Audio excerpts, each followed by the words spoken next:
Good morning and welcome to the 2025 State of the County. My name is Rebecca Heid and I'm the Government Relations Director for the Central Florida Division of Advent Health.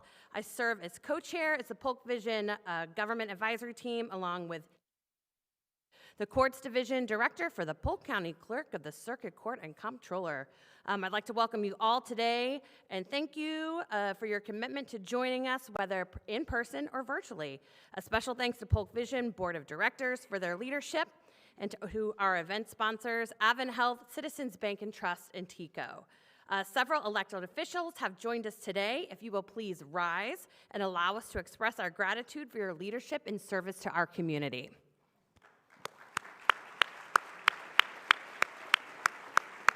Lots of elected officials in the room. Good to see you all. All right, please remember to mute those phones and keep them on, keep them on and handy because you will want to text your questions for our presenters to the number on the screen, which is 863-225-4652. We will do our best to ensure those questions are answered before we conclude. This event is one of a series produced by Polk Vision, designed to inform and engage the community. These events include annually the State of the County, Mayor's Roundtable, in addition to a variety of topical workshops. And now, if you all please rise as Sheriff Grady Judd leads us in an invocation, followed by the Pledge of Allegiance. Thank you very much. It's my honor to be your sheriff and to welcome you today as well. Listen, think about this. Good things don't just happen. Good people make good things happen. And I look around this room and I see the leaders of Polk County, and I know that we're blessed. We're blessed to have you because you do what's right. And you know, we also recognize God in Polk County, and that's the difference, folks. If you have a godless community, things are in disarray. We don't have that here. We recognize God's still in control, and He's our leader. Please join me in prayer. Dear Lord, we thank you for this day. We thank you for your grace and your mercy and your blessings. We thank you for these wonderful people who stand in the gap to do what's right for all of the people of Polk County and those who visit. We ask, dear Lord, that you bless them and that you keep them safe, that our county continues to prosper. Dear Lord, we know that your hand is upon us. You've guided us, you watch over us, you keep us safe. Please give us discernment and wisdom to make the right decision at the right time for the right reason. And please give us the wisdom to know what not to do. Dear Lord, we ask all of this in your name, and all God's people said, amen. Please join me in the pledge. I pledge allegiance to the flag of the United States of America and to the republic for which it stands, one nation, under God, indivisible, with liberty and justice for all. Please be seated. Now I get to introduce one of my favorite people, Dr. Angela Garcia Falconetti. I call her El Presidente. She is a true leader. Our police academy is here. We also have a national and a nationally recognized finishing school for police administration here. None of this would have been possible without her leadership. When you see things that are happening positive on the front end, when you see someone or a partner you need to advance and make sure our community does the best things for the community, the entire community, when you have an idea about, hey, we can do better and we can do more, the person that always says, I want to partner, I want to help lead, is Dr. Falconetti. She's the best. And we're glad to have you here today. Thank you so much, Sheriff. Thank you. Thank you so much. And thank you, each of you. Good morning, Polk County. Oh, that was a great welcome. Thank you so much. You know, the sheriff said it takes good people to make things happen, and he continues to move our institution forward through our collaborative partnership, of course, our county and beyond. He mentioned our National Innovation Academy that occurs right here in this facility that we started in 2022. We've graduated 130 participants since then. So there's so many great efforts that are occurring that are expanding our college and assisting with training for law enforcement, Sheriff, including our bachelor's in criminal justice that we added in 2023, a focal point in crime scene management. I can't take the credit for it because if it wasn't for the sheriff's leadership, partnerships here that occur in this facility with the Sheriff's Department, and another, for example, I want to brag on our EMT program that we do house in this facility, 100% pass rate. And I know there's such a need across our county for EMTs. Tomorrow, we will host a mass casualty event in partnership with Lakeland Regional Health right here in this facility. And so we're excited about the future. The future of our county is bright, and our college continues to be privileged to ensure that we're offering the training and quality education that is needed to propel our institution forward. Polk State is celebrating 60 years this year, so I want to thank each and every one of you. Yes, thank you. I want to thank each and every one of you, much like our county commissioners, our county, thank you, Polk Vision, who I've had the honor of serving throughout my time here as president, and great partners like our superintendent and our K-12 system that continues to ensure that we have, Superintendent Heid, great partners to move our education system forward, which is a critical part. I'll end it by saying education equals hope. And so we're thrilled to partner to continue to move Polk State higher education forward, but welcome to your college. We are our community's college, even though it's no longer in our name, and I know this will be a fruitful discussion. Have a beautiful morning and day.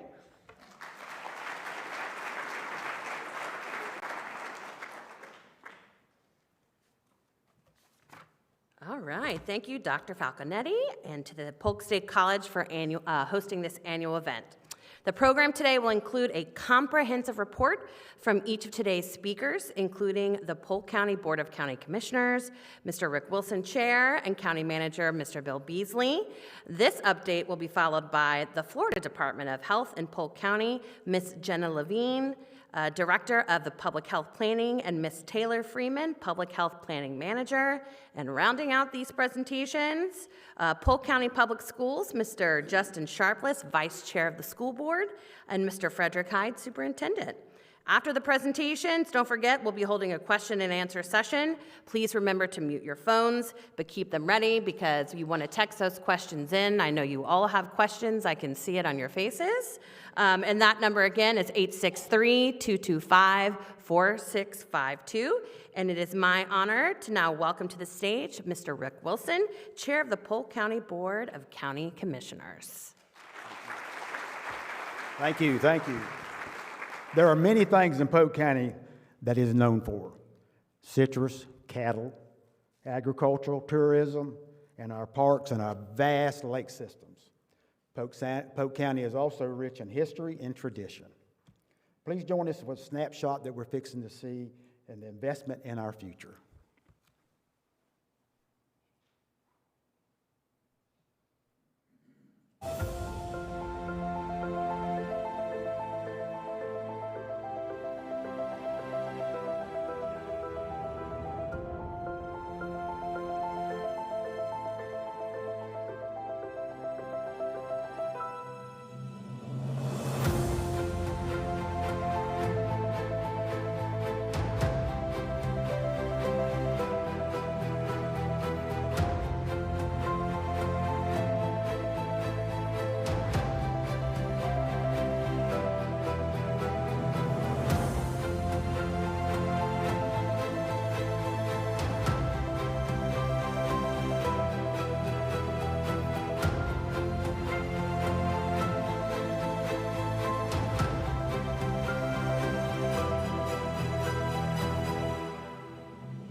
As you can see, Polk County has a lot of great things.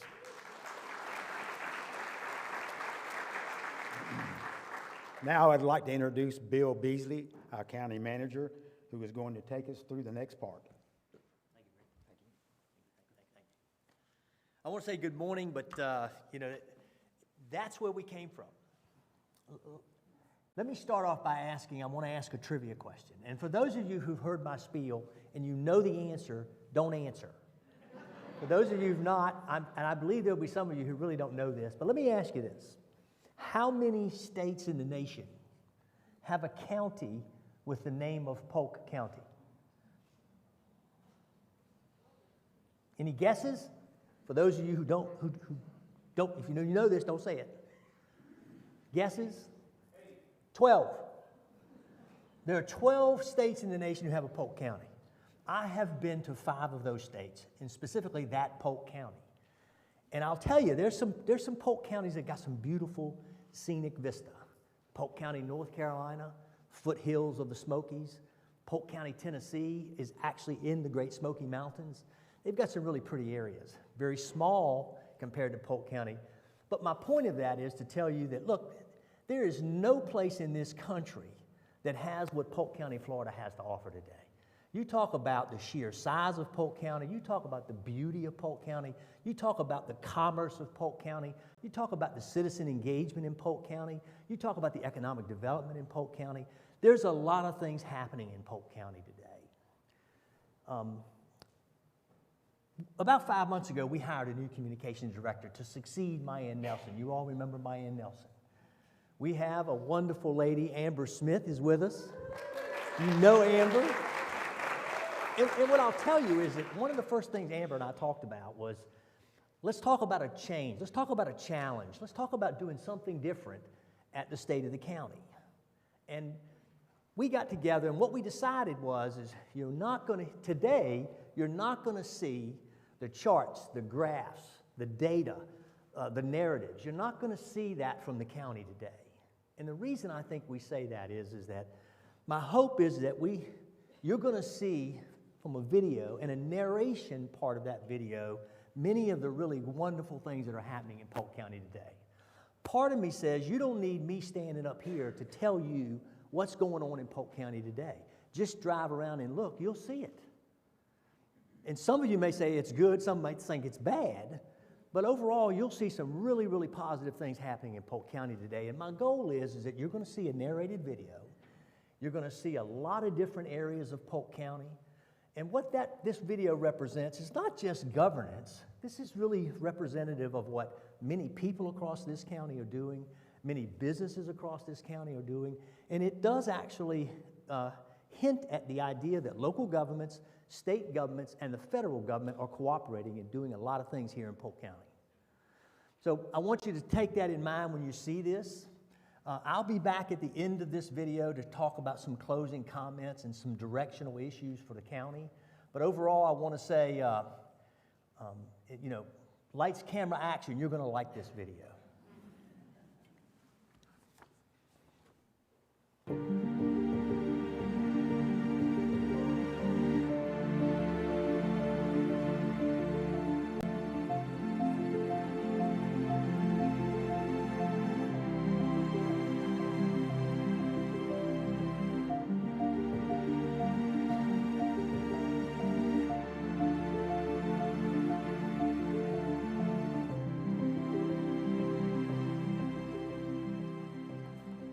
Polk County's #1 priority continues to be public safety, to include fire rescue, law enforcement, detention, emergency management, and those related services.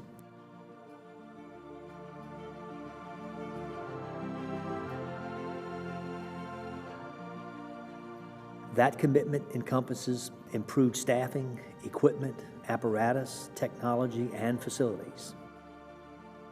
Keeping our citizens and visitors safe and having the ability to respond quickly with qualified emergency staff is what continues to make Polk a leader across the entire country. This commitment is reflected in how those men and women train, where those men and women train, and when those men and women train.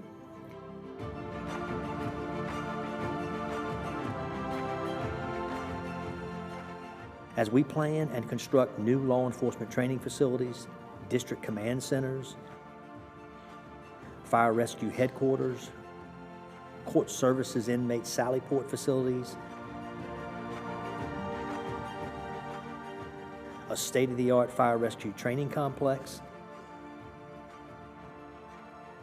a major expansion to the Polk Medical Examiner's facility, and as we begin the planning process for a major jail expansion,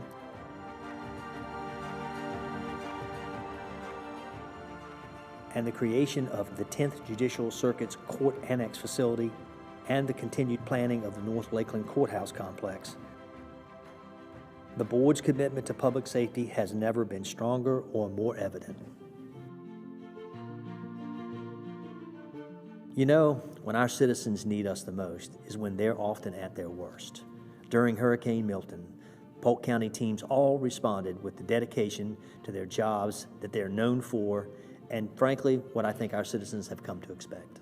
From our roads and drainage division to our utilities division to all of those first responders, our employees responded to those calls when needed. From pre-storm preparations to surveying the damage and starting the recovery process, our dedicated employees were out as soon as it was safe to be on those roads. We kept residents and visitors alike informed before, during, and after the storm. Polk was indeed that source of information by which many folks relied upon. You know, Polk County learned something from each storm event, including Hurricane Milton. One such area was the need for an emergency operations warehouse as a central facility to house related supplies assembled prior to storm events. I'm proud to say that that facility is now nearing construction completion. You know, it's hard to believe that the county's Emergency Operations Center is 15 years old. Given the essential functions that occur in that building during what now seems to be more frequent and intense storm events, Polk is seeking state and federal funding for the needed building expansion in order to serve both pre- and post-storm assignments and all related recovery events. As difficult as some storms can be, especially if it affects us on a personal level, I believe that Polk County grows stronger together as a community as we do indeed manage through these impactful events.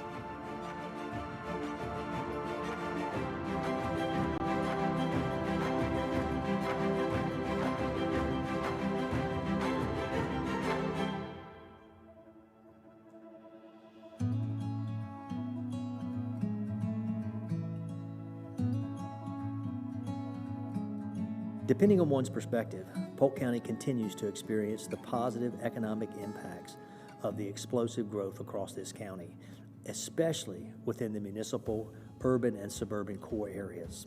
Whether some metrics you want to tout or you want to shun, Polk County nonetheless was the fastest growing county in the country in FY 23-24. Polk County was the third fastest growing MSA in the nation in FY 23-24 and was touted as the 9th best county in the country for talent attraction in FY 23-24. Polk's manufacturing sector alone has seen just over 6% growth in its GDP over the past 10 years and approximately 18% growth in the number of manufacturing companies arriving in Polk County over these past 5 years. Job creation and investment reflects over $840 million in capital investments during calendar year 23-24, creating over 1,000 new jobs and approximately 2.5 million square feet of new facility in infrastructure, while also adding about $64 million in added new annual payroll. Polk County hasn't lost sight of what Avelo, Brightline high-speed rail, or commuter sunrail might mean to the future economic development initiatives across Polk County. While Avelo continues to find balance with optimal routes and staff continues dialogue with Brightline regarding the timing and location of a future stop in Polk County, the Polk TPO and FDOT ongoing commuter sunrail studies specific to the Poinciana, Haines City, and Lake Alfred potential station locations all those efforts point to positive signs towards transportation options with a lot of optimism well into the future.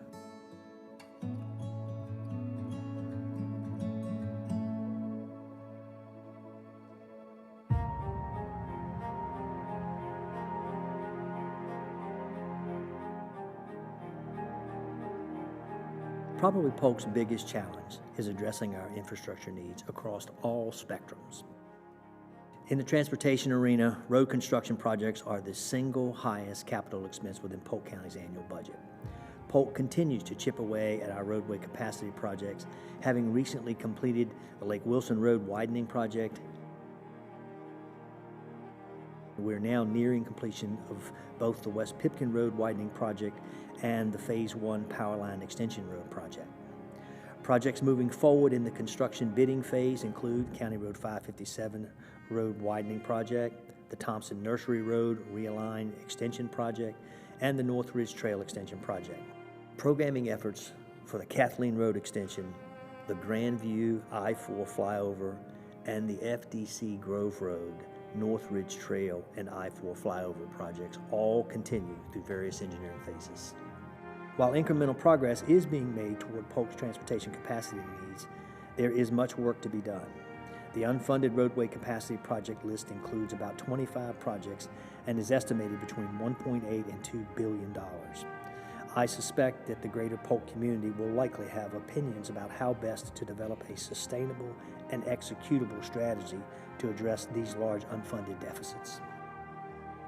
Meanwhile, the Florida Department of Transportation continues to make progress with the Moving I-4 Forward project within Polk County, as does the Florida Turnpike Enterprise in making tangible progress on elements of the Central Polk Parkway southern components.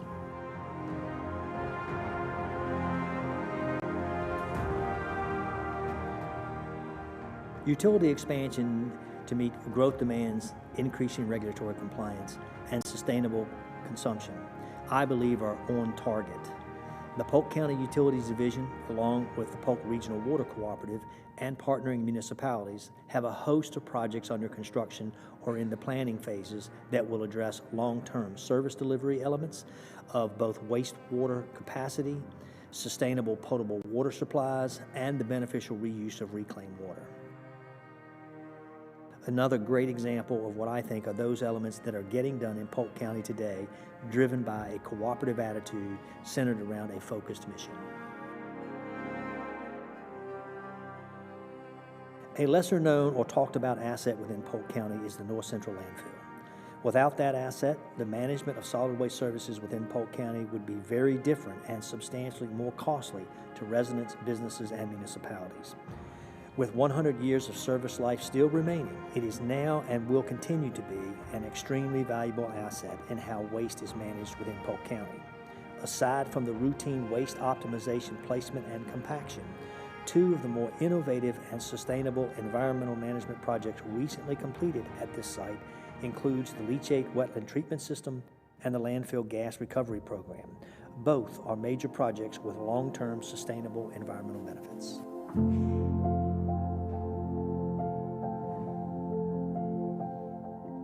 This innovative facility, designed in cooperation with the University of Florida's College of Engineering, mimics natural wetlands, taking the leachate through several filtering ponds until it ends up in a zero-discharge industrial wastewater pond. This process brings the water to acceptable quality levels for subsequent discharge to an open water body. Currently, Polk County spends about $2.5 million a year to truck leachate to a wastewater treatment plant. This just not only costs the county money, but it also means more carbon emissions from the trucks that deliver that material. Treating leachate at the landfill through these treatment ponds not only helps the environment, it's just also a way to save big money.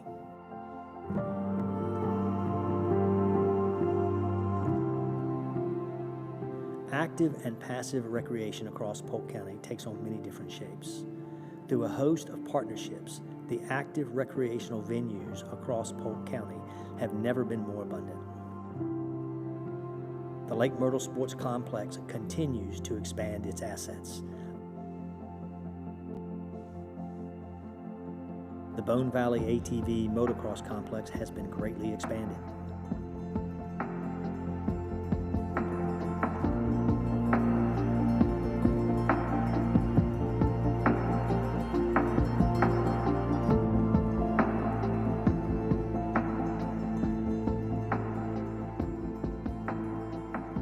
The county's Northeast Regional Park has been expanded.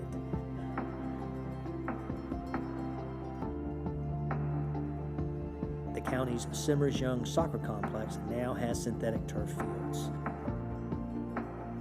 And the old Winter Haven Chain of Lakes Baseball Complex has been completely changed to what is now a beautiful four-field baseball complex.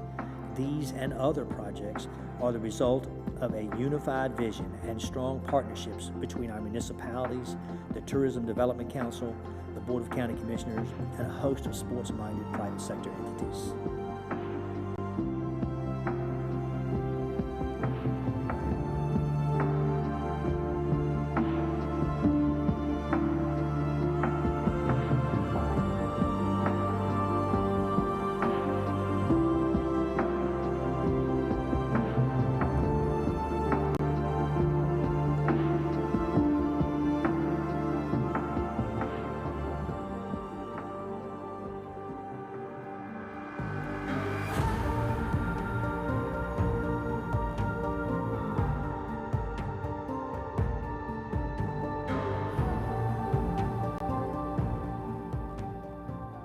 Land conservation in Polk County was first created in 1994 and reauthorized by voter referendum in the year 2022. Polk's Environmental Lands Program is the envy of many counties across the entire state. To date, the Conservation Land Acquisition Selection Advisory Committee has nominated 35 sites for further acquisition and/or easement considerations totaling 19,000 acres. And the Board of County Commissioners has approved all 35 sites.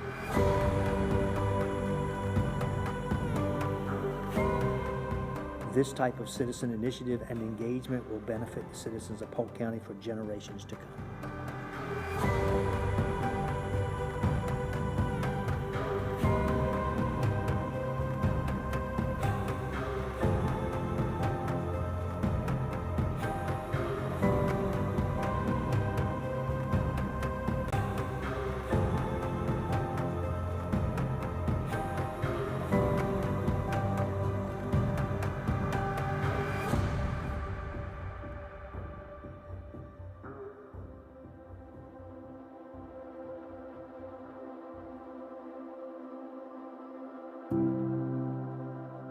Community health encompasses a wide range of public, private, and nonprofit community partners, programs, facilities, and people who have a singular focus on the physical and mental well-being of Polk's citizens and visitors.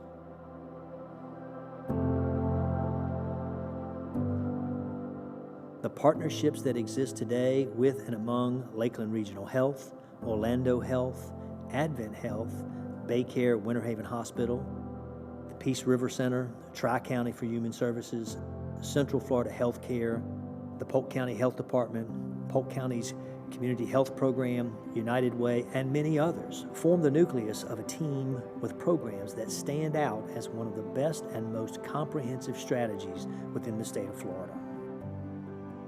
Polk's Community Healthcare Program, what we previously identified as our Indigent Healthcare Program, continues to form partnerships across much of Polk County with a focus on adding healthcare services to our most vulnerable population. In just the past few years, service provider capacity has noticeably grown to include primary care and specialty care availability.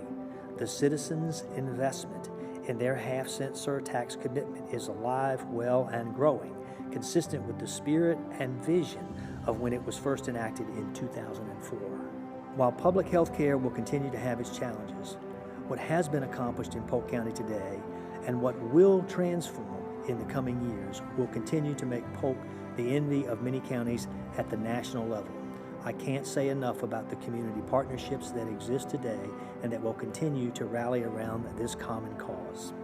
Just in the past 2 to 3 years, we're seeing new medical facilities across many areas of Polk County that reinforces the community's commitment to public health.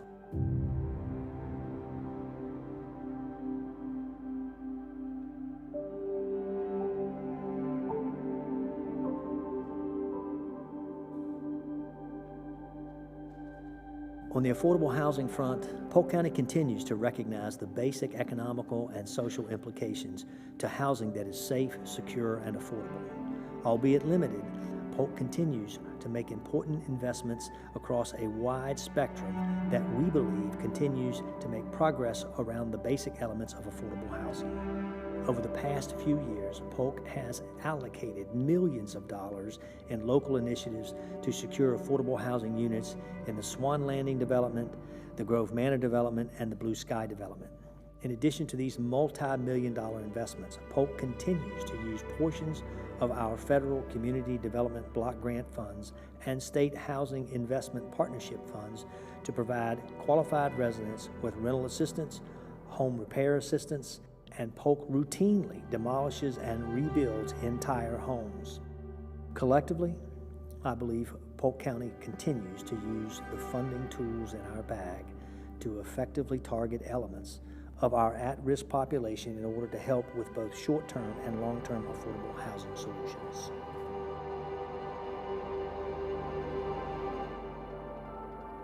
Do you know how many states in the nation have a county that is named Polk County? In my opinion, none of these states have a Polk County that is a more beautiful place than Polk County, Florida.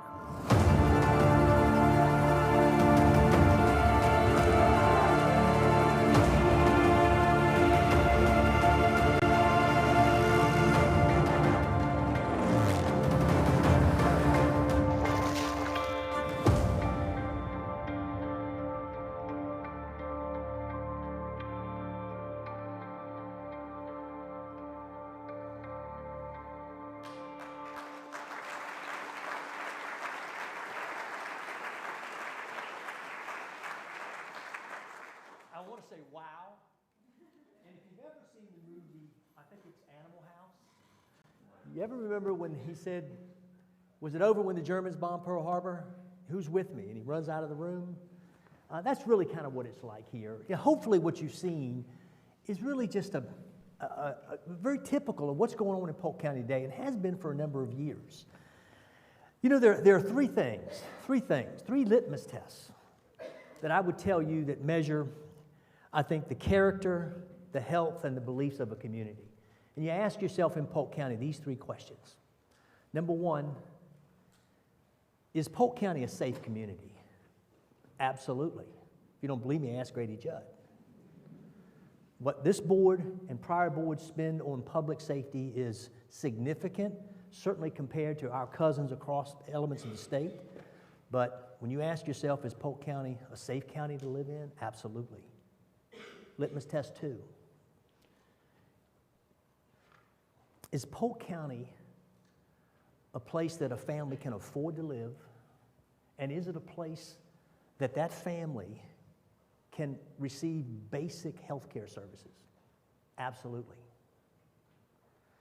The third, and you look at the health industry in Polk County today. Look at what that video showed and all of the investments that are being made in community health care.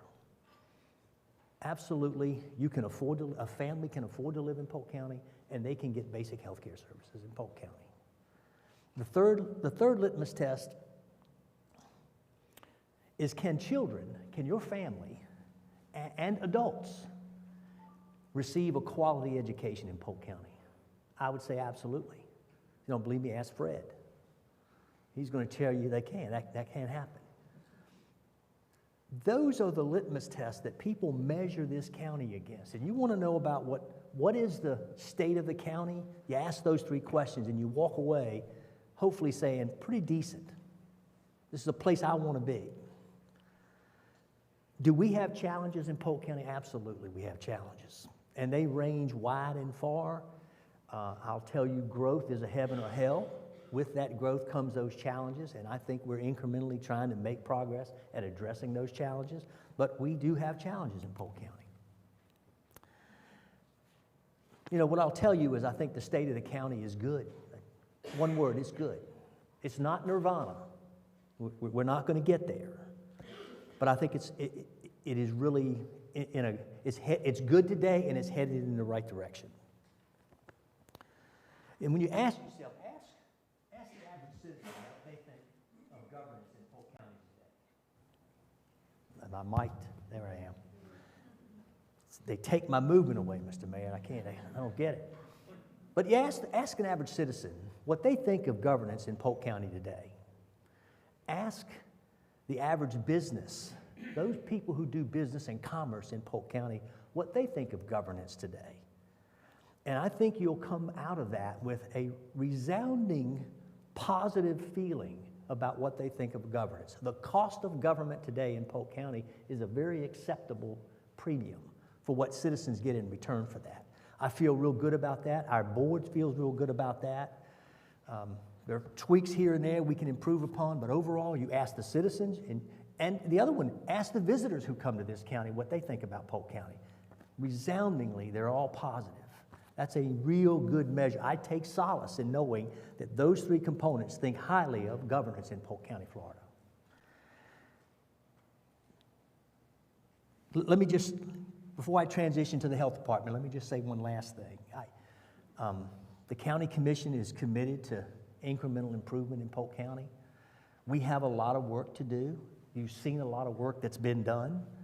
Our big focus, our big initiatives continue to be commitment to public safety, needs for infrastructure, investments in community health, investments in affordable housing, and investments in economic development. That's the 5 pillars that are really going to move us forward. I think we're in that right trajectory.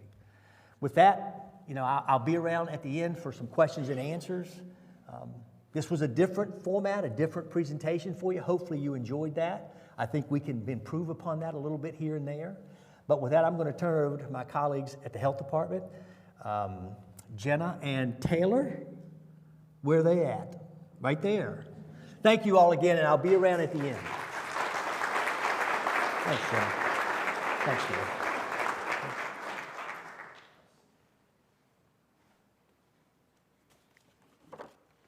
Good morning, everyone. My name is Jenna Levine. I'm the Director of the Public Health Planning Division for the Florida Department of Health in Polk County. I'll be joined today by Taylor Freeman. She'll come up in a bit. She's a Public Health Planning Manager on my team. And we're here today to give you an update on our community health assessment process and share some of the findings. But before we get into that, I'd like to tell you a little bit about our health department. So we have about 350 employees to serve the entire county. We have 4 clinical locations throughout the county. We have 6 WIC sites, some of which are co-located with our clinical locations. And then we have some other administrative and environmental sites throughout. And on any given day, we have a handful of staff that are out in the community providing services. Each county health department in the state of Florida is led by a health officer. And we were fortunate enough here in Polk County to have had Dr. Joy Jackson as our health officer for the past 10 years.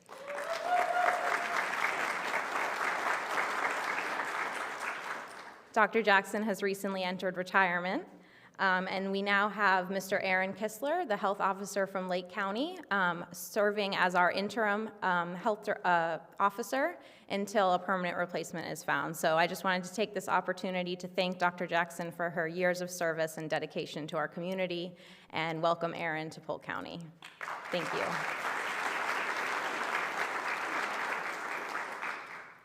So under our health officer, we have 6 divisions at the health department in Polk County.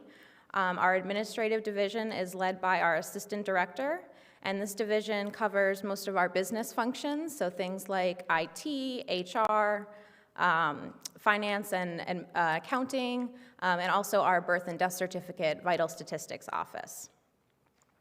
Our director of nursing oversees our community health services division. This division includes programs like our school health nursing program, in which we provide nurses to the school district, our Healthy Start home visiting program, which is for families who are expecting or have children under the age of 3, our hepatitis, immunizations, and tuberculosis programs, and also our preparedness program to make sure that we are ready in the event of any type of emergency, especially hurricanes.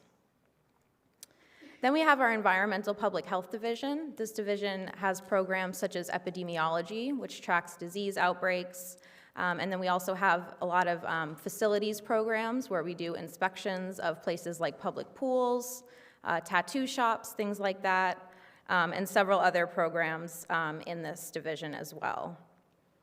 Our WIC division stands for Women, Infants, and Children. This is our supplemental nutrition program, providing resources and education to families who are expecting or have children under the age of 5, specific to nutrition and breastfeeding, things like that.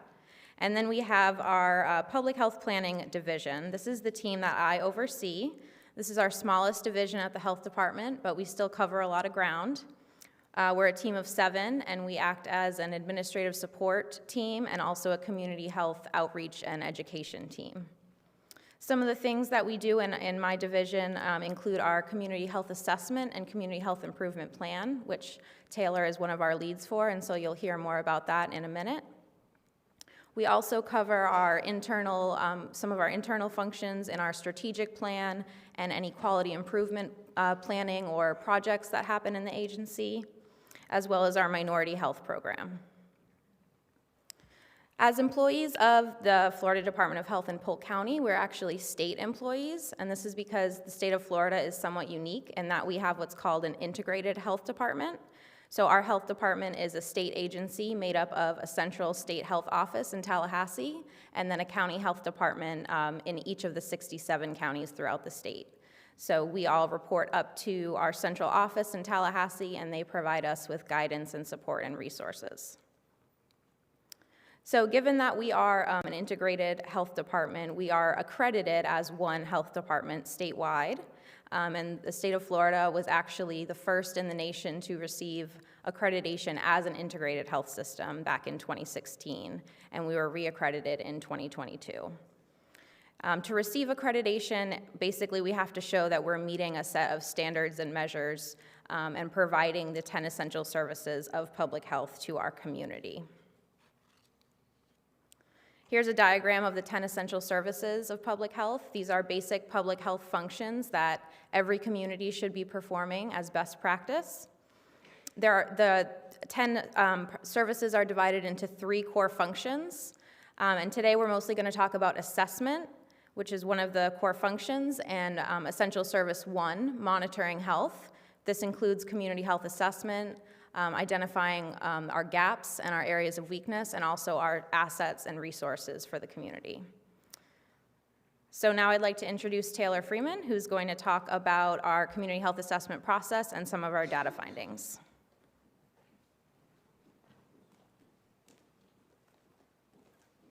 Good morning, everyone. So I'm really glad that we followed Mr. Beasley because it's going to make my portion of the presentation very, very easy because he painted an amazing picture of all of the things that are going on in Polk County today. As Jenna said, we do perform our community health assessment, which we lovingly refer to as our CHA, every 5 years. And the purpose of that is to assess the health status and the health needs of our community. So basically, it's going to provide us with a progress report or a snapshot of a specific point in time of the health and the quality of life indicators that our residents are facing at a certain point in time. As you can imagine, this is a very robust and long process since we have such a large and diverse county. The whole assessment process takes about 18 months. And we started this process in the fall of 2023. We had a CHA kickoff meeting in the fall of 2023 where we called together all of our community partners, and we basically laid out the timeline for them and said, hey, this is what the assessment process is going to look like. Here's where you could plug in. Here's how you can plug in. Would you like to join us in assessing our community's health? And that enabled us to hit the ground running in January of 2024, where we had our first CHA work group meeting. Our CHA work group was made up of our key partners that are interested in assessing the health and quality of life of our residents, such as our lovely partners at Polk Vision, our partners in our hospital systems, literally every agency that was in the healthcare portion of Mr. Beasley's video there, but then also some people that were interested or agencies that were interested in community health that you wouldn't necessarily expect, such as our nonprofit organizations, especially those that are providing services and support to our community residents, our first responders, our law enforcement officers, and even some people from our business sector. So the first thing that we did was we laid out what our data collection methods were going to be, and you can see those on the slide behind me. We did 3 methods of data collection. We started out with our community health survey.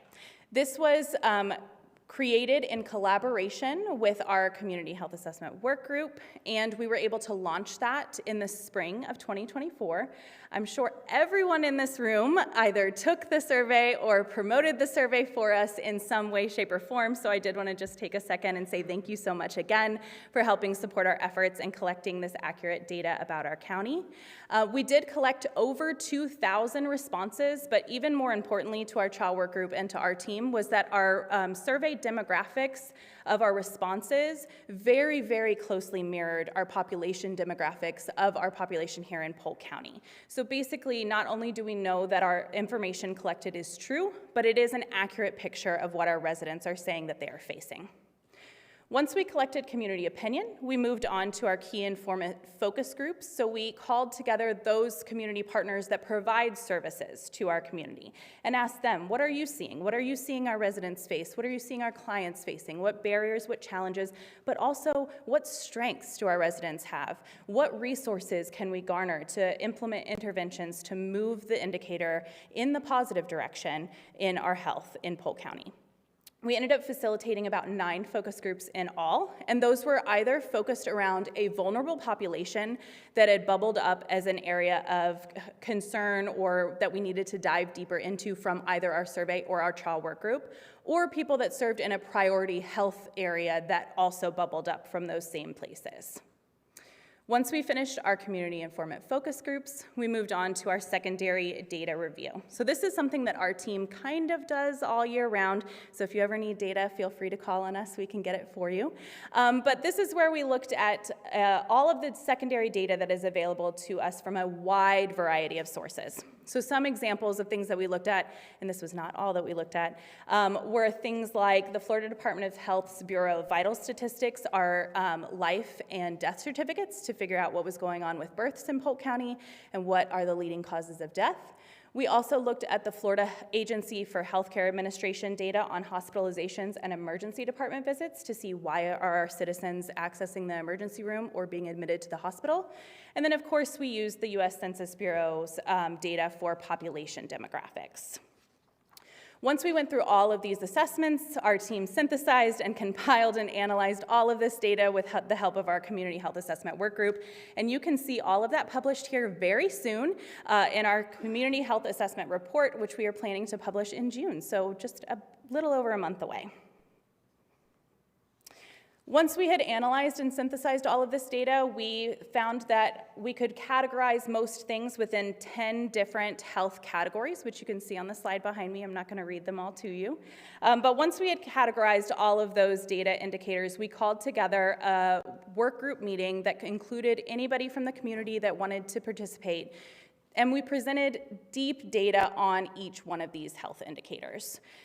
After we presented that data, we asked our work group to rank those priorities by scope and severity. So how big is the problem and how bad is the problem?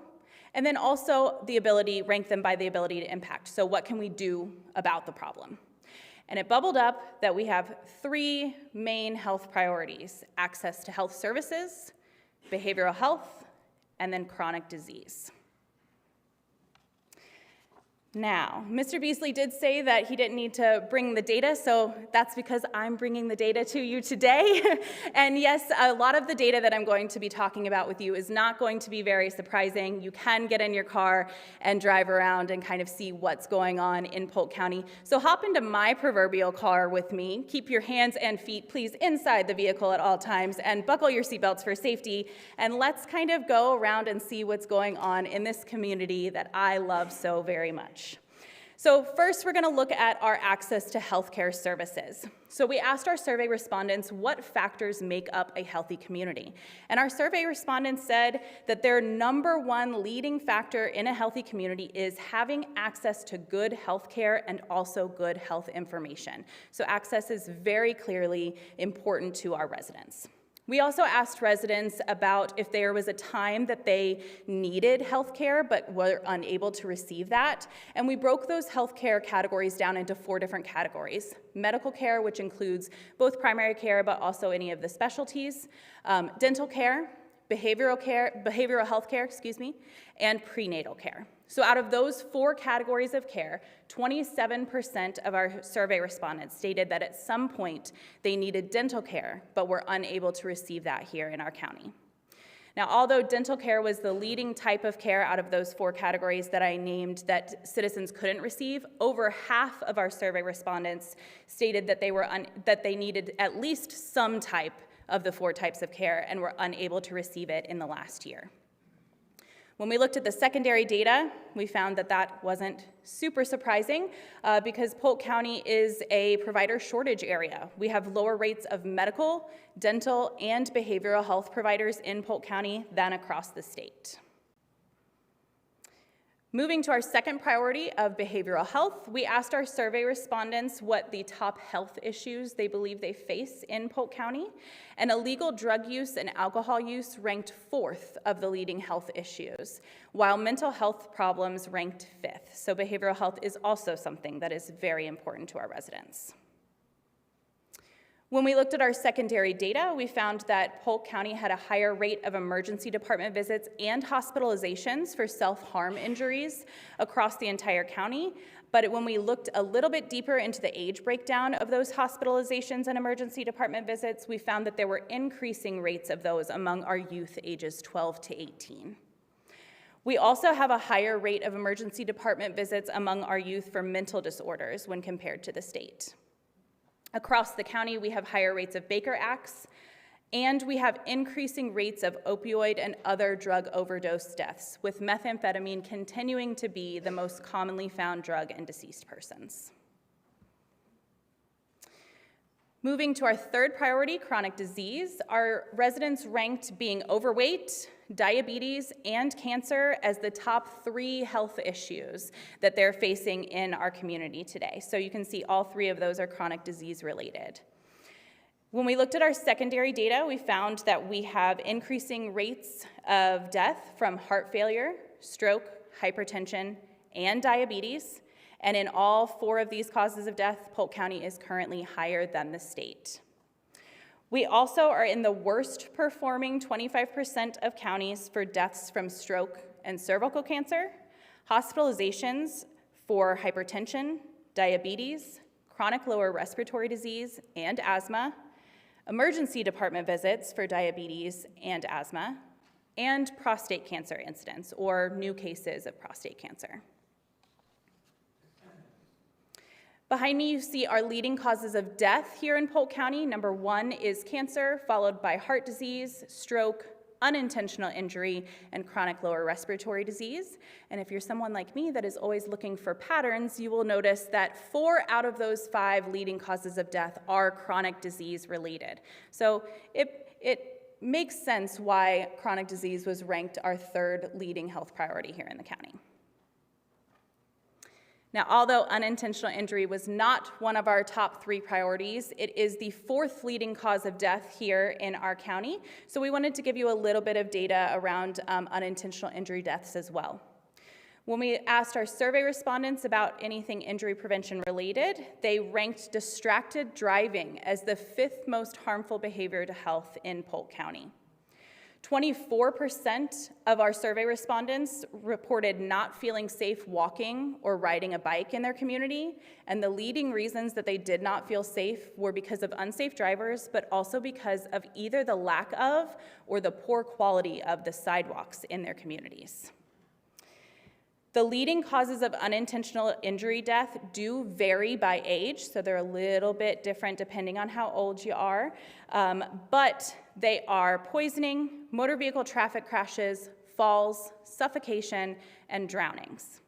So when we look at our poisoning deaths, these do include accidental drug overdoses, and they are mostly deaths that affect or impact our adult population between the ages of 25 to 74. So pretty much the entire scope of our adult population. When we look at motor vehicle traffic crash deaths, this could be someone that is either a passenger or a driver in that motor vehicle, and they do affect our adults ages 25 to 44 most. However, if we also look a little bit deeper into those age ranges, we will find that there are a significant amount of motor vehicle traffic crash deaths among our teens ages 15 to 19. Our falls deaths significantly impact our older adult population, ages 75 and over.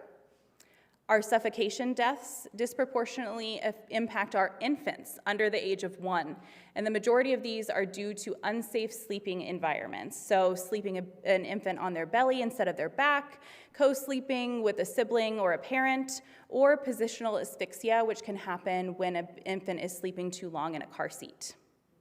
And then the last leading cause of unintentional injury death is our drownings, and these impact our children ages 1 to 4, and the majority of the time are related to inadequate supervision when a child is in or around the water. So now that I've given you the picture, we're back at our stop after our little road trip there and let you guys know what was going on among our residents. And the most common question that I get at the end of any presentation where I'm talking about data is, okay, Taylor, what are we gonna do about it? Well, that is what is coming next. Next, we will embark on developing actionable objectives to address these prioritized health topics, the prioritized health topics being the same ones that came up as a priority from our community health assessment process. And we will look to make progress in these areas with our community partners. And this will all be written into another plan called the Community Health Improvement Plan, or if you talk to any of us planners, it'll be our CHIP. And this includes many, many of our community partners that are dedicated to making sure that our residents live the safest, longest, and healthiest lives possible. This CHIP will run from 2026 to 2030. And it will be published in January, so obviously we have not written it yet. I do not have anything to report on that yet because it hasn't even started, but the good thing is the CHIPs are a continuous thing. So our current CHIP that we are in the process of right now is winding down. And for some examples of some actionable strategies that we were able to implement with the help of all of our lovely community partners, along with some success stories, I'm gonna actually call Jenna back up and she's gonna tell you about that.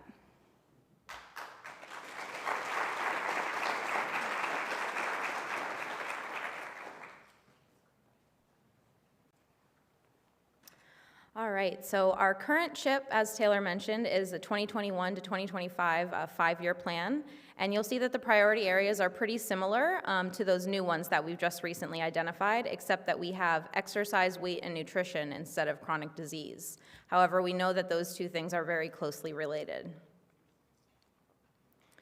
So from our last community health assessment, we had some data that showed that the zip code 33853, which is the city of Lake Wales, was one of the most food insecure zip codes in our county. This zip code was also noted to have high social needs in other areas, and so we wanted to further our understanding of what was happening in this community. So we partnered with the Health Council of West Central Florida to conduct an even more in-depth assessment of this area.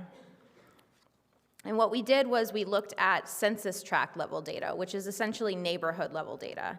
And what we found was that census tract 14301, which is the northwest neighborhood of Lake Wales, had some unique needs specific in this zip code. So they had higher rates of diabetes, obesity, heart disease, and stroke than the countywide average. They also had lower rates of access to personal vehicles, so transportation was noted to be a challenge in this area. and there were higher rates of poverty and lower household income.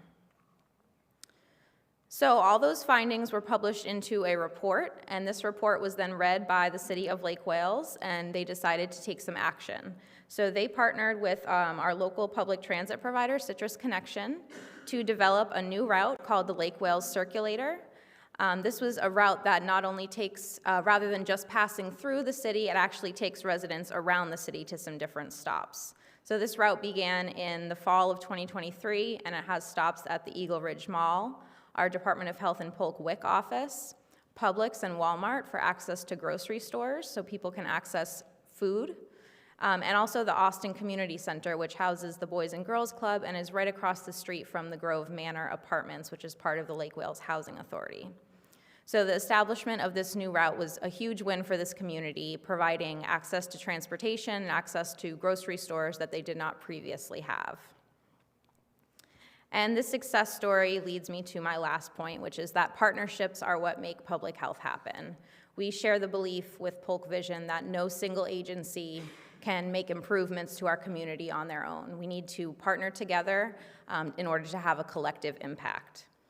So on the screen, you can see what we refer to in public health as the jelly bean diagram of the public health system. And this illustrates that the health department is just one of the key players in our public health system. So we also need to rely on our school district, our hospital systems, our nonprofits, our business community, social service providers. All of our agencies need to come together in order to make things happen and have an impact.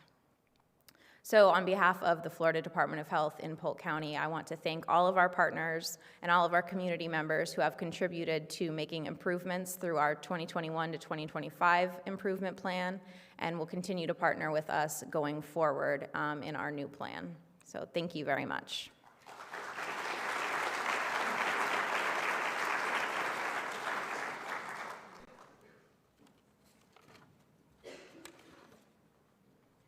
It is now my honor to welcome to the stage Mr. Frederick Heid, the Superintendent of Polk County Public Schools, together with Mr. Justin Sharpless, the Vice Chair of the Polk County School Board.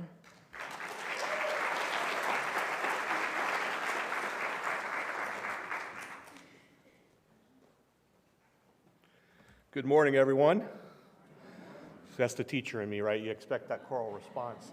Two things before we begin. Bill, the best line actually in Animal House is when the dean's going over their GPAs. and maybe it's the educator in me, but when you say, Mr. Blutarski, 0.0, it does resonate with me as an educator. It's also very clear that the county has thrown down the gauntlet. And so Mr. Sharpless and I are in agreement that next year, our presentation will come to you in the form of interpretive dance. Because we simply cannot be outdone, sir. But they had a great presentation and something that we're definitely going to try and model after here in the future. So again, I am Fred Heid, Superintendent of Polk County Public Schools. Truly blessed to be here. This is my 4th year here in the county. I'm joined here today by Mr. Justin Sharpless, our Vice Chair. So we're going to take you through some of our data. Again, growth continues to be a challenge for us in the school system. Not necessarily growth in and of itself, but the way growth is pocketed. And so it creates challenges for us. How do we balance existing facilities with the demands for new facilities? And you can see here how our enrollment trends continue to increase year over year. And so not only do you see an increase in overall enrollment, but you see an increase in school choice, which is a good thing. We're very much open and collaborative with our charter schools. I think there's a need, just like with our private parochials and others, you have to have options for families. And we're not a school district that shuns that.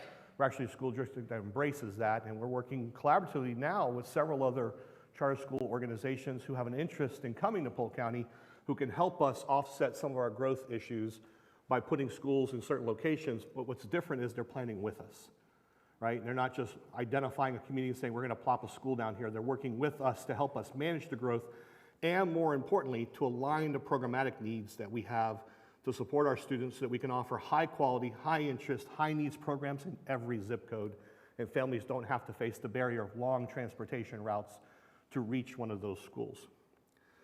Academic highlights. Any of you who've ever seen me present obviously know the positive trajectory that we are on. Right after COVID, our school grades declined simply because it's a combination of factors that at that time during COVID, the school district primarily focused on social-emotional well-being of our students. And so we did see an overall decline in some of our school grades. And here you'll see that in 21-22, you see the number of A, B, C, and D, and F rated schools. What's most important, the reason I share this slide, is look at the trajectory that we're on. We have more than quadrupled the number of A-rated schools in Polk County. We've more than quadrupled the number of B-rated schools in Polk County. 0 F schools in the last 2 years. Look at the change in D schools. From 42 down to just 7. And of that 7, I'll explain to you here in a moment why that 7 may not necessarily be truly reflective of those schools' performance. We've seen an overall decline, as I mentioned, in our D-rated schools. Many of our schools improving to C's or better. But in this case, primarily, these are the 7 schools that we currently have. You'll notice that several of those schools are within 5 or just 1 point of being a C. In particular, I'd point out the 2 high schools. And Kathleen High School is an excellent example of, while the state continues to raise the bar, as they should, for expectations for student performance and accountability, the issue is this sends a mixed message. And Kathleen High School is the poster child for that. So let me explain to you why. Kathleen High School academically improved over 20 percentage points across all academic areas last year, which would have moved them closer to a B in the prior school grading mechanism. But because of some changes that were enacted this summer, the school's now a D. 1 point away from a C. We expect that school to improve its grade this year without any reservation. Now, please understand that I also don't blame the state. You have to embrace accountability for what it is, and quite frankly, we shouldn't be cutting it so close. And so we have an emphasis and a focus there, but I wanted to point out that many of these schools will exit at the end of the school year, and we anticipate having potentially 1 D school at the end of this year. And we're being very aggressive about our reform initiatives at that campus to make sure that those students in that school and that community benefit from an improvement. Forecasting academic growth, obviously our current forecast, our current expectations is that we continue to improve our overall district rankings. Last year we saw a great improvement in our district ranking. We were just 1/10 of a point away from a B grade as a school district last year. 1/10 of a point. And some of you have heard me say this. I had my Atlanta phone call moment because I called the Department of Education and said, you have to help me find 1/10 of a point. They tried, because I worked with many of those individuals. Juan Copa is absolutely amazing. He leads the Assessment Accountability Office. Called him, I said, Juan, I've got some funky things going on with some of our charter schools because they may not have coded some of their classrooms right, so they didn't get credit for the civics exams. We think if you include that civics score, we'll actually see that improvement across the district because charter school grades and outcomes count into the school district's overall grade calculation. Asked him to look at that, and he actually called me back and said, stop calling. It's getting worse. So we said, okay. And that's not a commentary about charter schools. It's just sometimes when you ask for help someplace, be careful what you ask for because it may backfire on you. But we were 1/10 of a point away. And here's the why, because I can tell you the why. When you see that level of academic attainment and improvement across the board last year that we did, you do have to scratch your head and say, why didn't the district get its B grade? Because graduation rate data is a lagging indicator. Graduation rate data for us improved from 78% to 82%. When you take out schools that actually have, or accept, they don't accept the school grade, they take the school improvement rating, our overall Polk County Public Schools, traditional schools, have an 88% graduation rate. But because of the way the calculation is inclusive of all schools, we went from 78 to 82. But it's lagging data, which means last year's graduation rate doesn't get calculated into this year's school grade calculation. So our 1/10 of a point, we firmly believe, is hidden in that graduation data. So I don't want to jinx it, but pray with me, but we think we're there, okay? Academic growth, I'm going to cover a few numbers with you because all of you will have access to this, but these are the celebrations we have when I talked about the fact that we improved across the board. In English language arts, 10 schools improved by 11 to 14 percentage points from their prior year's performance.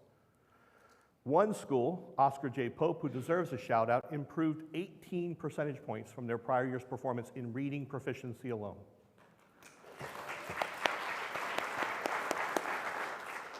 In math, 75% of our schools improved in their overall proficiency scores from the prior year.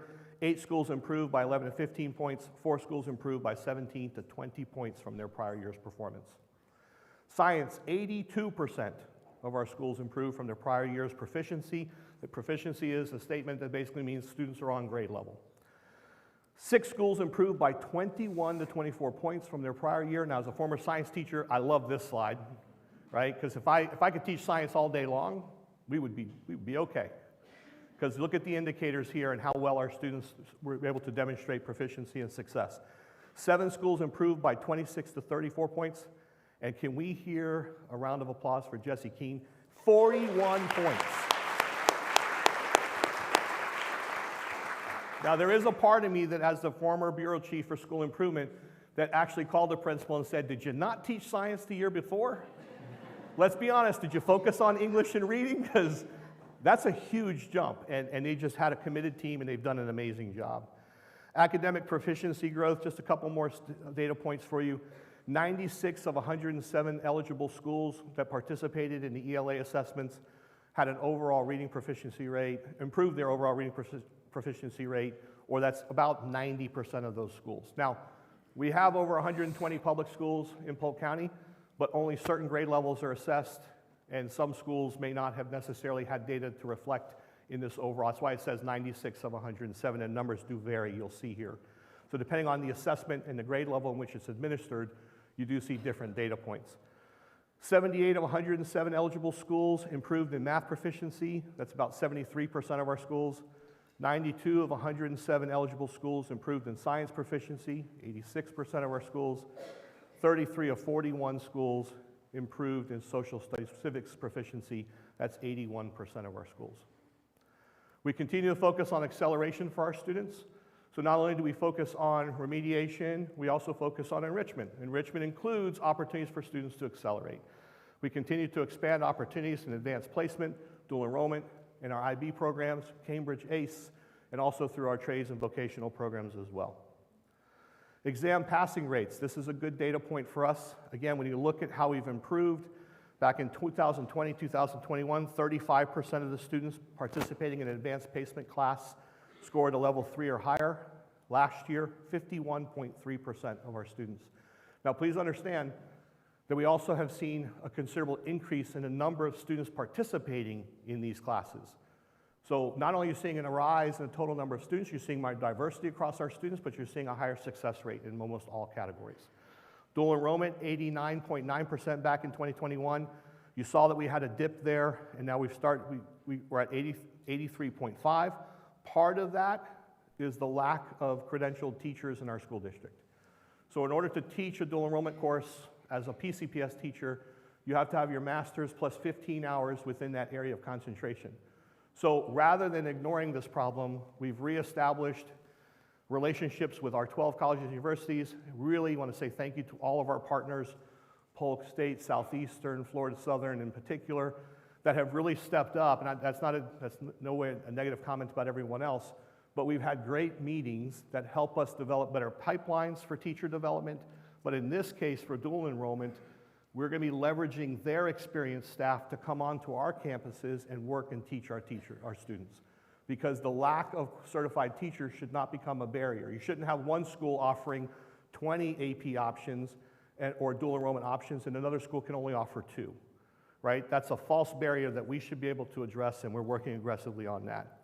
Our IB students, we went from 87.7. You saw a decline there over the third year of 2022-23, and now we're on an uptick again, having improved to 83.2%.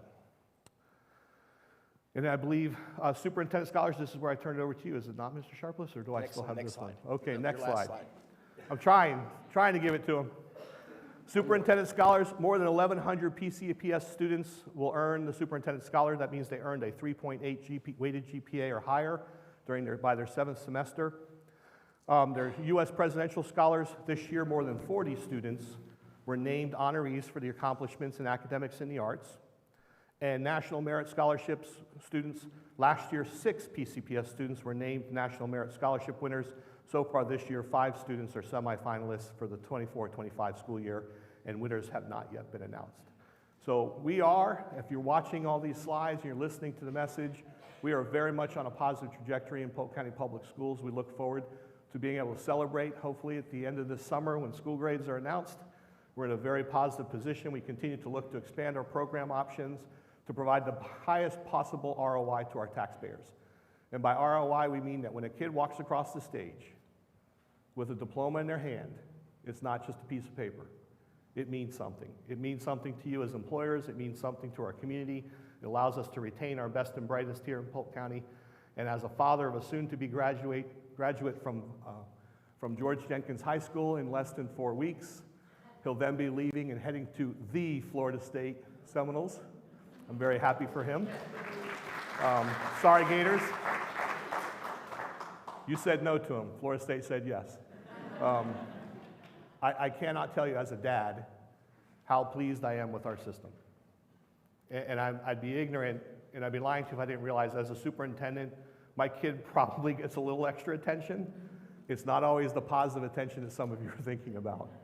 But he's a great young man, and I have thanked his teachers, and I've thanked the administration at that school, because for us to have relocated at the start of his high school year as an incoming freshman, knowing no one here, he has become well established. He has a great group of friends.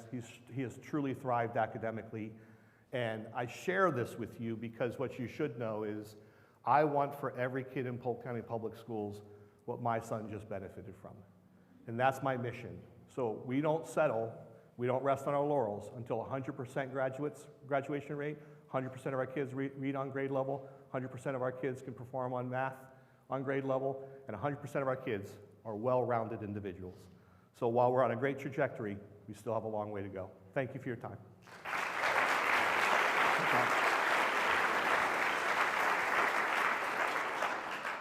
How do I follow Superintendent Heid? I got to say, Superintendent Heid focused on the core academic subjects and our performance, because that's our core mission in Polk County Public Schools, is students first, and then also to help our students with reading, writing, and arithmetic. But we also look past that, and we see what kind of graduate are we preparing for the workforce, right? And you guys out here, you are representing business, industry, government, various different organizations, as well as the taxpayers of Polk County. And we want to make sure that we're producing a product in our students that help fit the needs. And so one way we do that is we help our students with industry certifications.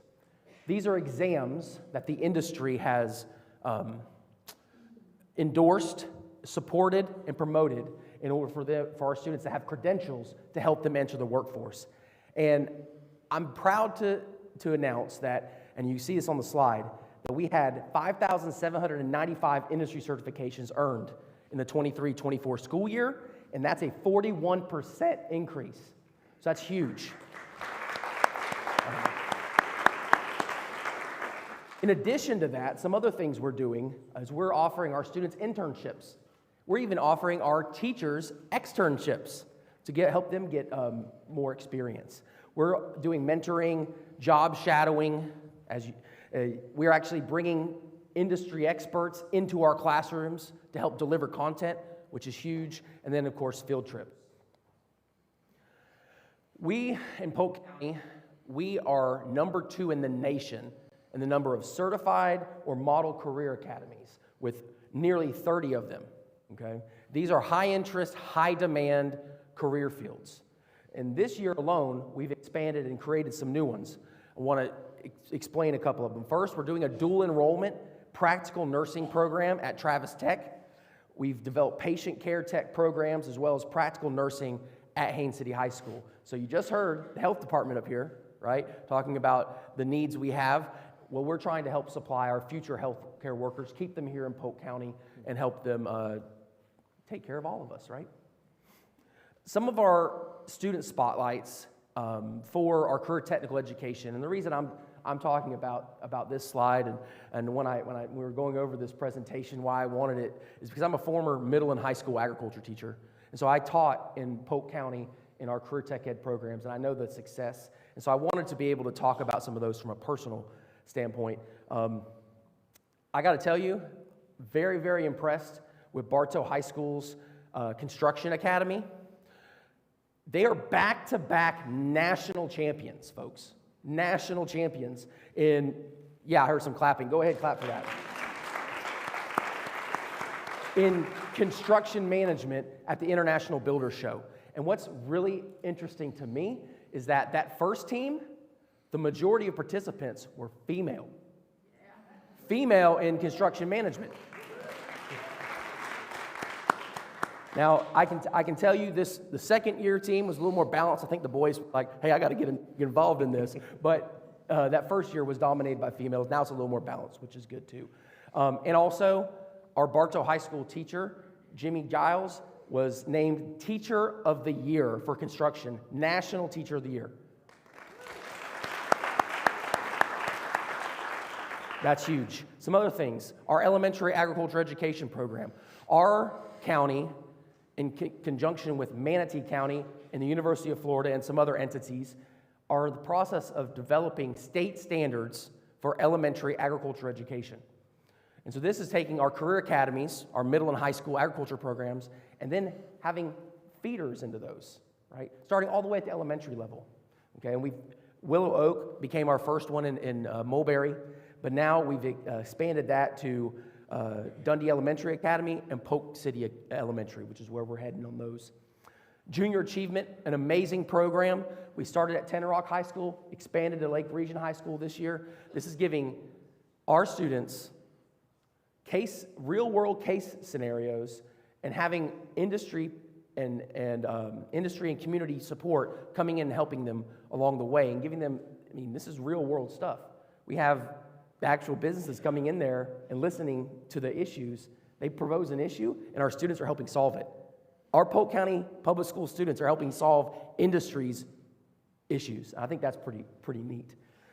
We've just recently started a air traffic control academy at the Bartow Municipal Airport. So you know about Central Florida Aerospace Academy at Kathleen and as well at Winter Haven High School. Now we started at the Bartow Airport. We've started Air Traffic Control Academy, which is a huge need, and it's going to be something that's great. As well as Mulberry High School's Automotive Academy earned the Automotive Service Excellence Program certification. So you can see we've had a lot of success in career tech ed. I can just tell you that as a former, like I said, middle and high school agriculture teacher, as well as a participant here in Polk County, the FFA changed completely my trajectory for my career. And we have a lot of great, and you can see them up here, great career tech student organizations out there. I'm not going to list them all, you can see them. But I will tell you this, that Polk County Public Schools has over 7,800 students involved in career technical student organizations across the district. And that's a place for them to call home. Because not every student's going to excel in everything, but our goal is to help every student find their passion, right? And that might be in a career tech student organization. Because we're trying to develop the whole child in Polk County Public Schools. While Superintendent Heid talked about our core of developing just reading, writing, arithmetic, science, our core subjects, we also care about the whole child, right? We want to develop a great product to go out into society. And part of that is just, like I said, having that whole child mentality. Part of that's the fine arts. We have great fine arts program in Polk County.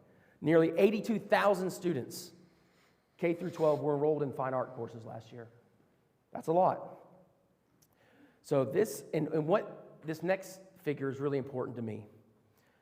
This number includes 16,000 students with disabilities, 48,000 students considered economically disadvantaged, and 53,000 minority students.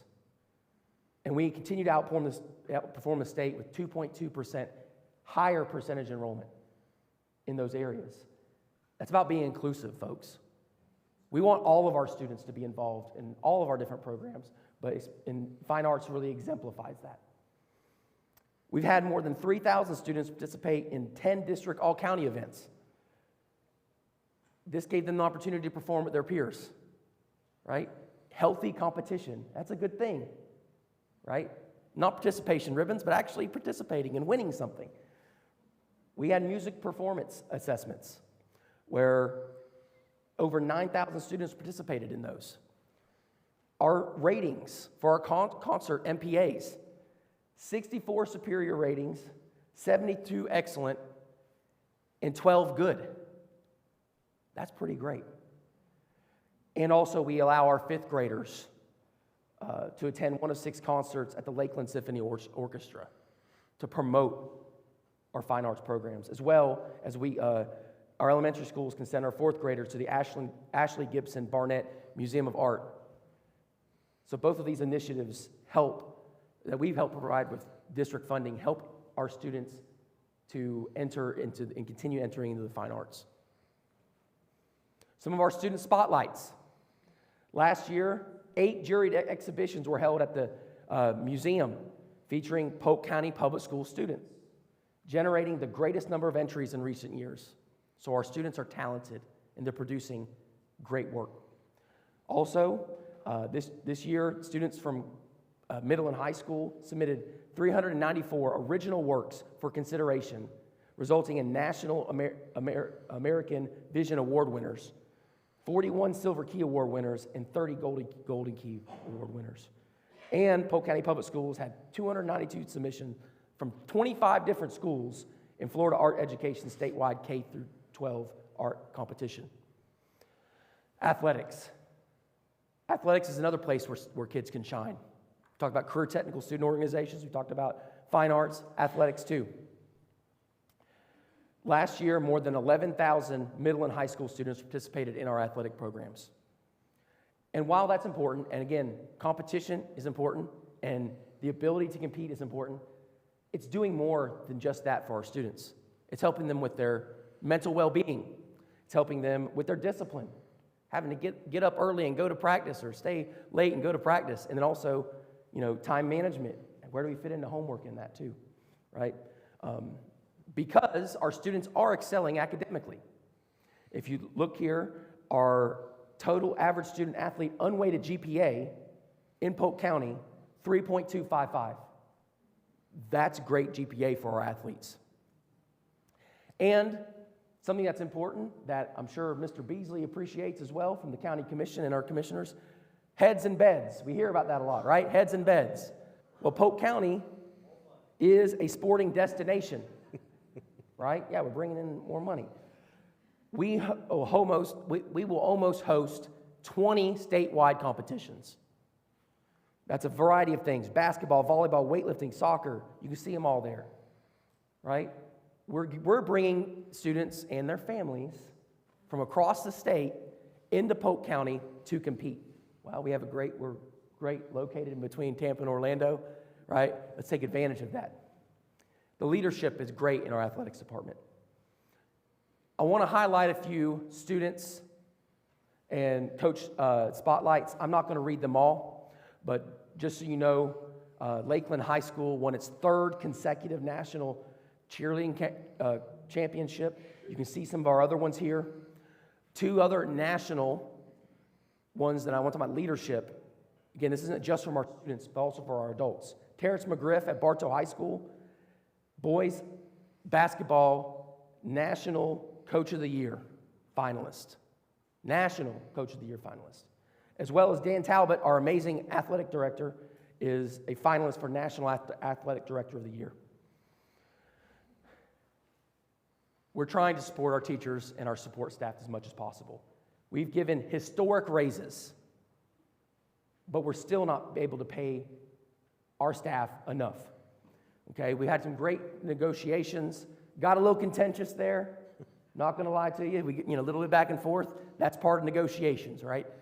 But we were able to reach a settlement with all of our unions as well as our non-union employee groups. Just going to mention this. We haven't made any decisions at the Polk County School Board yet, but there's an idea that we might need to go out and ask voters to approve a property tax amendment to help fund our staff because our surrounding counties have done it. Hillsborough did it, Orange, and we don't want to lose staff to those areas. And we're just not able to be competitive. We've also got, again, with the growth, we've got a lot of construction projects taking place. You can see these up here. I'm not going to go into them all, but just know that we're doing construction all around the county. We're looking at a new high school in northeast Polk County because we know the congestion up there, right? And so you can see all these different ones. Something as a parent, I'm the dad of 3 young boys. Safety is really important to me. So I've got kids on school campuses, right? And so one thing we did this year is we invested in a new technology. We put stop arm cameras on our school buses. This is to curb driver behavior. Our goal is that no tickets at all are issued. However, we've had over 9,200 violations. These are school bus stop arms are out. Lights are flashing, people passing the bus. It's just simply not safe for our students. You want to know what keeps me awake at night as a school board member? That's the safety of our kids. And so I will do whatever it takes as a single board member, and our board is also committed to this, to keep our kids safe. And so we did this. Now I hope, again, in the future, we don't have to issue any violations. But we started this program to help our kids keep our kids safe. And as a dad, I want to tell you, we started a new app program where our parents can track their students' ridership in real time. So you don't know if your kid got on the bus, right? Well, we have check-in systems, and I've ridden a school bus with a bus driver to check this out. Kids will come in, take their IDs, scan in, right? If the kid lost their ID or forgot it, the school bus driver can key that in. But then, through GPS, that parent can know where their kid is. And as a dad, that's critical for me. I'm going to turn it over to the man, Superintendent Fred Heid.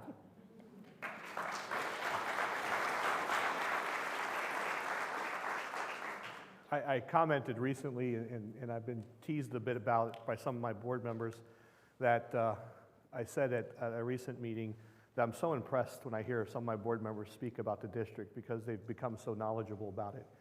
And a couple of them were like, well, we listen. And I said, but you do more than listen. You got to reflect on comments like that, right? You do more than listen. They live this. When Mr. Sharpless says that school safety and security is a priority, I can assure you that he's telling you the truth, because he attended a recent training event, and he also attended a recent testing simulation because we are beginning to put security film on all of our campuses. And while it's not necessarily bulletproof, it has some ballistic qualities, but it will prevent someone access to our campus. And so when a SWAT team goes out there and it takes them almost 2 minutes to break through the film, it tells you that that's going to give law enforcement and a school resource officer adequate time to respond to a threat that may be imminent and approaching a campus. So for him to show up, to attend that, to see firsthand the value of it and then champion things like that, it says a lot about your board members. So you heard about where we are, you've heard about where we've been, and so many of you say, well, where are we headed? So ensuring student safety and school safety and staff safety remains a priority for us, continuing to find opportunities for enhancements. And there are those, like window tinting, that are non-invasive, right? They don't make the schools feel more punitive, they don't make them feel more isolated, they don't impact the overall culture and climate of the school. It just creates a barrier that will help protect our staff and our students.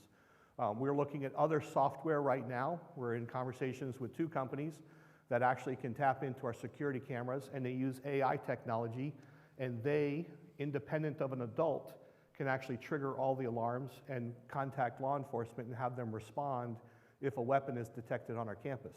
Because when you look at most school shooter events, I hate using that phrase, when you talk about acts of violence on a campus, there are so many examples where adults or other individuals failed to say something. They saw something and they failed to say it. So this hopefully eliminates that barrier and creates more time for us to be able to respond in a more effective manner with our school safety initiatives. Obviously, we continue to strive and focus on improving student outcomes, academic outcomes in particular, keeping our salaries competitive, as you heard Board Chair Sharpless speak to, maintaining adequate staffing across our school district. That's a challenge not only for Polk County, but across the nation. Balancing our population growth with growing needs. We're going to be going through district rezoning for schools. High schools will be done first, and elementary schools and middle schools will be done second. Because it's not fair to just say, well, we're just going to build a new building when you may have buildings that are underutilized. And so we'll share that comprehensive study that's actually done through the Attendance Boundary Committee, which several community members sit on. And so that'll be very transparent, and that'll be shared with parents. No changes will take effect for a full year, which give parents plenty of time to adapt and share feedback and make any changes to their schedules that they may need to take. Combating chronic absenteeism. You can't teach kids if they're not there. What we've learned, and we have 7 truancy liaisons who visit with homes and visit their families to find out the reasons why students aren't attending. And many times it's not behavioral. Many times it's because you may have a single parent who has a smaller, younger child who needs to stay home because they're ill, can't go to childcare, can't go to a daycare because of that. So then guess who gets to stay home with that child, because that parent has to go to work and they have to pay their bills. That's not a parent choosing something that they otherwise have any other choice to make. So we're working with families to develop options for sick care and things like that for younger siblings, so we can make sure that their children can be in school and be attentive, because it's unfortunate that some of our students are just missing far too much school. And we have to emphasize the importance of that. Addressing state mandated start times, I'm pleased to share that the legislature is likely to repeal that mandate. However, it's going to come with some additional requirements on behalf of the school board. We're going to have to educate parents. How many of you are parents? Okay, we're going to have to educate parents on the importance of sleep. We're done. Thank you. We're also going to have to take some steps to show and submit some data to the state to make sure that the state understands why we can't adopt the school start times. Many of you have heard how that impacts our ability. It's a $19 million unfunded mandate for Polk County for both equipment and additional drivers. And please understand, the way the mandate currently sits, high schools can't start before 8:30 or 8 a.m., which means if middle schools can't start before 8:30, I need 1 hour. We run what's called a 3-tier system. So I need 1 hour in between each tier so bus drivers can reposition to pick up the next group of students. So if middle schools start at 8:30, high schools have to start at 9:30. Elementary school either starts at 7:30 or at 10:30. Well, exactly, thank you. We're done. So that's the reality for us. We're not making up excuses, it's a reality. What family can afford to keep their kindergartner home because they've got to go to work and they can't go to school till 10:30? Because here's the unfortunate reality. This is what we tried to explain to the legislature during the first year. And we have an amazing local group here. I have to say that. They're incredibly receptive. What we tried to explain was, what you're not realizing is you're adding costs to families. Because if families have to seek before school care or after school care that they currently don't have to have because there's an older sibling available to cover that, then you're creating an additional financial burden on these families. And we were able to show that through the data. So we were very pleased to see them take action this year to repeal that mandate before it took effect. And lastly, expanding school-to-work industry program partnerships. We continue to ask, I'll plea with everyone in this room, if you have an opportunity where one of our students can come do an internship, we're willing to accommodate whatever your schedules will allow, whatever your needs are. It can be a 3-day internship, it can be a 6-month internship. We have funding set aside to help pay for that because we do ask of you to spend at least the minimum wage to have our interns, because we want our students to earn that so that they don't feel like that they're in competition, right? I don't want to have to forfeit an internship because I have to go to work someplace else to earn some money to help support our family. So it's important for us, but we do set aside grant money so that we can help offset that cost or pay that full cost. We're just looking for willing partners. So please work with us so we can keep our best and brightest here. Hopefully our presentation addressed a lot of your questions or concerns that you may have, but it's a great district. We're in great hands. We're moving in the right direction. Got an amazing board, an amazing community that continues to support us and focus on the importance of education for our students. Thank you all for your time.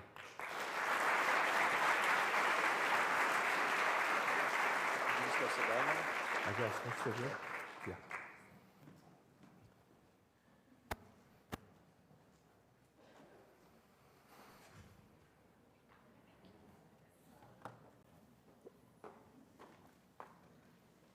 All right, if I could ask all of our speakers to come up on the stage for everyone's favorite portion, questions and answers.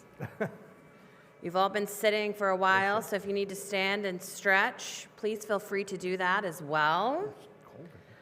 I do like to mention also that for our panelists, these questions came from the audience, not from me. So, all right. There's some doozies in here, so get ready. Put your thinking caps on.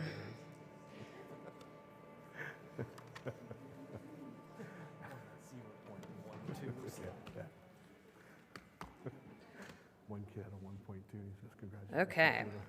Everyone ready? Department of Health, how are you feeling? Great? It was great. Okay. You know what? I'm going to start with you then. How about that? Here we go. Okay. For our friends at the Department of Health, how can someone get involved in helping to address the top health priorities that emerged from the CHA? Are interested in helping address those priorities that I went over in our presentation, you can feel free to plug into any of the Polk Vision teams that will be working very closely with us, or if you wanted to talk to us directly about how you can get involved, you could contact myself, Jenna, or our other teammate Jessica, who is my better half that works with me on the community health assessment process, and we will make sure to get you plugged in to where you are most passionate about and where you can make the biggest difference. And we would love to include you in our community health improvement plan. So please, please contact us. Great, thank you. Polk County Public Schools. There was a bill moving through Tallahassee that would take funding from accelerated programming like AP, dual enrollment, etc. Where is that bill in the process, and should we be advocating about that as a workforce priority? So when I was in Tallahassee, I was up there advocating for our school district, and there actually was two different, there was one House bill that was passed, two different Senate bills that were passed that impacted. Now they're having to go into conference and get the gloves out, and they go start boxing over the budget, right? And then of course that budget gets sent on to Governor DeSantis to be voted on. But yes, part of that was so not only the AP and that, but also industry certifications. CAPE funding is something I'm pretty passionate about, and that was something that first came out when I was up there advocating for school start times and repealing that. So yeah, I mean, it's always great to contact your legislators. It's always great to get involved with them. I would also say it's good to talk to your legislators when they're not in Tallahassee as well. You know, I think that's where I developed some of the best relationships with our legislators is back home in the district, but certainly advocating for our school system for that funding is something that's critical. You know, it just depends on how. I mean, the devil's in the details, so we don't know exactly how it's going to shake out yet because they still have to go to conferencing and develop a budget. If I could add just briefly to that, there is a difference between both the Senate and the House proposals. There's a difference between Senate and House proposals. One would potentially cost Polk County $5 million in that bonus revenue. The other would actually benefit Polk County in additional, we'd receive additional funding. So it really is, as Mr. Sharpless points out, it's a matter of what comes out in conference time and how they'll resolve this and whether or not the governor will even approve it. So it'll be interesting to see what happens over the next few weeks. It's an interesting time in Tallahassee right now. Absolutely. Get ready. It'll be fun for the next couple weeks. Okay, Board of County Commissioners. Can you please provide an update as to the north-south connector toll road? And if municipalities along this corridor are earmarking land to provide for this road infrastructure, considering all the residential development along that corridor area? Did you say Central Parkway? It says the north-south connector toll road. That would have to be the Parkway, wouldn't it? That's what I'm guessing. We'll say it is. Well, what I can say, phase one is, I'm going to say, just throwing it out there, maybe halfway through. All the right-of-way has been bought for phase 2, and they have just started clearing some of that. We're looking at a pretty, I'm gonna say another couple years probably before phase 1 is open. And then probably another 3 years after that, or 2 years after that till phase 2 is open. So, and what's happening there's a lot of discussion on phase 3, 4, 5, 6, alignments, especially I believe might have been 4 or 5, the alignments where it's going, and that's what they're working on now. But this project is going to really, help Polk County, help a lot of help municipalities get moving people around, getting some traffic out of cities. But this is a long-term project, and it's along with a lot of other projects. So that's about what I have on that. But we're looking at still some time and hope to get it done quick because we need it. Let me just add a couple of quick things to Commissioner Wilson's comments. The first phase that is under construction, there it starts at the Polk Parkway, goes on over to 17 out by the Bartow Air Base. That 24 months left on that. The second phase, which goes from 17 over to 60, is funded. It's just they haven't let the bid yet. That's supposed to happen this calendar year, but the second phase is fully funded. The issue that becomes is the ongoing PD&E discussions about the alignment on the northern leg that starts at 60, goes up around Lake Wales and heads north due east of Scenic 17. The ultimate goal is to tie it back into 1792 up near County Road 54. Ultimately, it will connect to what I think is the Poinciana Parkway that is going to find its way over to 429. So we've been talking about the Central Park Parkway for at least 15 years. Given the first 2 phases that are funded and 1 phase under construction, I believe something will happen on the northern legs of the Central Polk Parkway, but it may be 10 or 15 years before you actually see something like that. But one of the options is do nothing. I mean, that is a real option. And ironically, the question comes up is that I think it's next week, DOT and the Turnpike have another community meeting in the Davenport Community Center to talk about additional alignments for those various legs of that northern route. So I would encourage you to be there. You'll hear more about the routes, the alignments, the timing, and the cost. Thank you. Awesome. Polk County Public Schools, this one is a twofer. I combined it, so. All right. So there is a question of, can you share any plans to reduce overcrowding for high schools in the northeastern region? Also, when will school rezoning take place? And I think you had already mentioned that, but maybe just one more time. Yeah, so the high school in the Northeast has been approved by the board. We finalized contracts on last Tuesday, and so we are moving aggressively. That's about a 2.5-year timeline.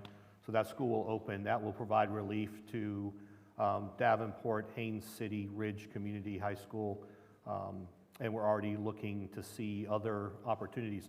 One of the things we've done to help alleviate as well is we've expanded the number of K-8s and 6-12 campuses in the school district. McLaughlin, for example, School of Excellence became a 6-12 campus.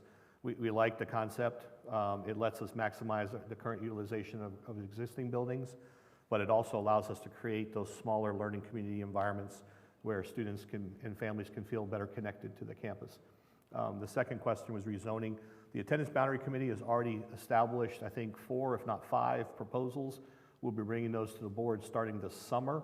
The board will then indicate to me which proposals they would like for us to take to the public to get feedback on. We'll then host a series of town halls across the school district, get input back from families, and then we'll make a recommendation to the board.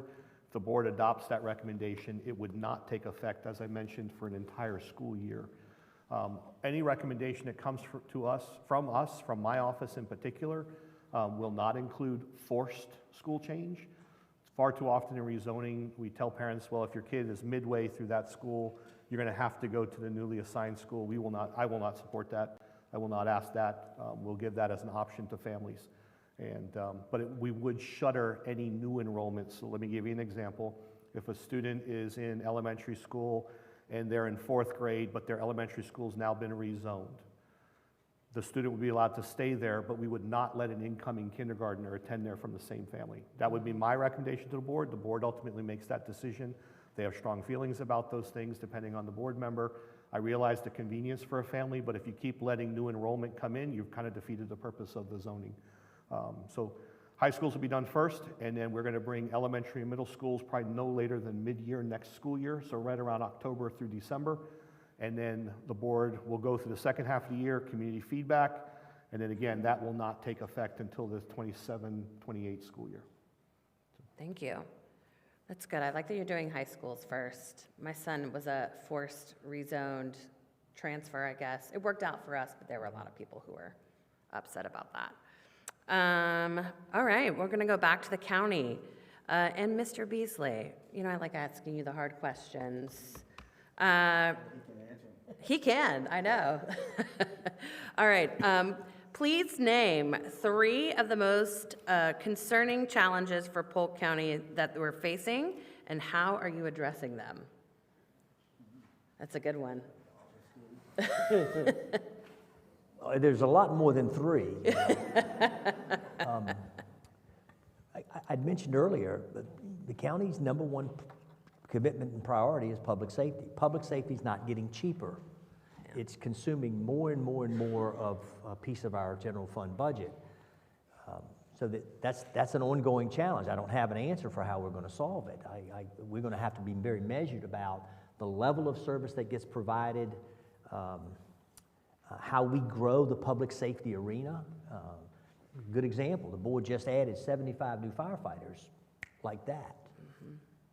And based on union negotiations, we may be adding over 100 next year.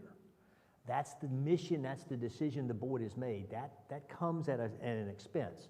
So we've got to be very measured about how we grow the public safety commitment in light of how it's funded through various funding sources. Another big category is infrastructure. I said it before. Infrastructure has a wide range of sphere of influence. Of that infrastructure, probably transportation continues to be a significant issue for us. We've got a lot of road needs.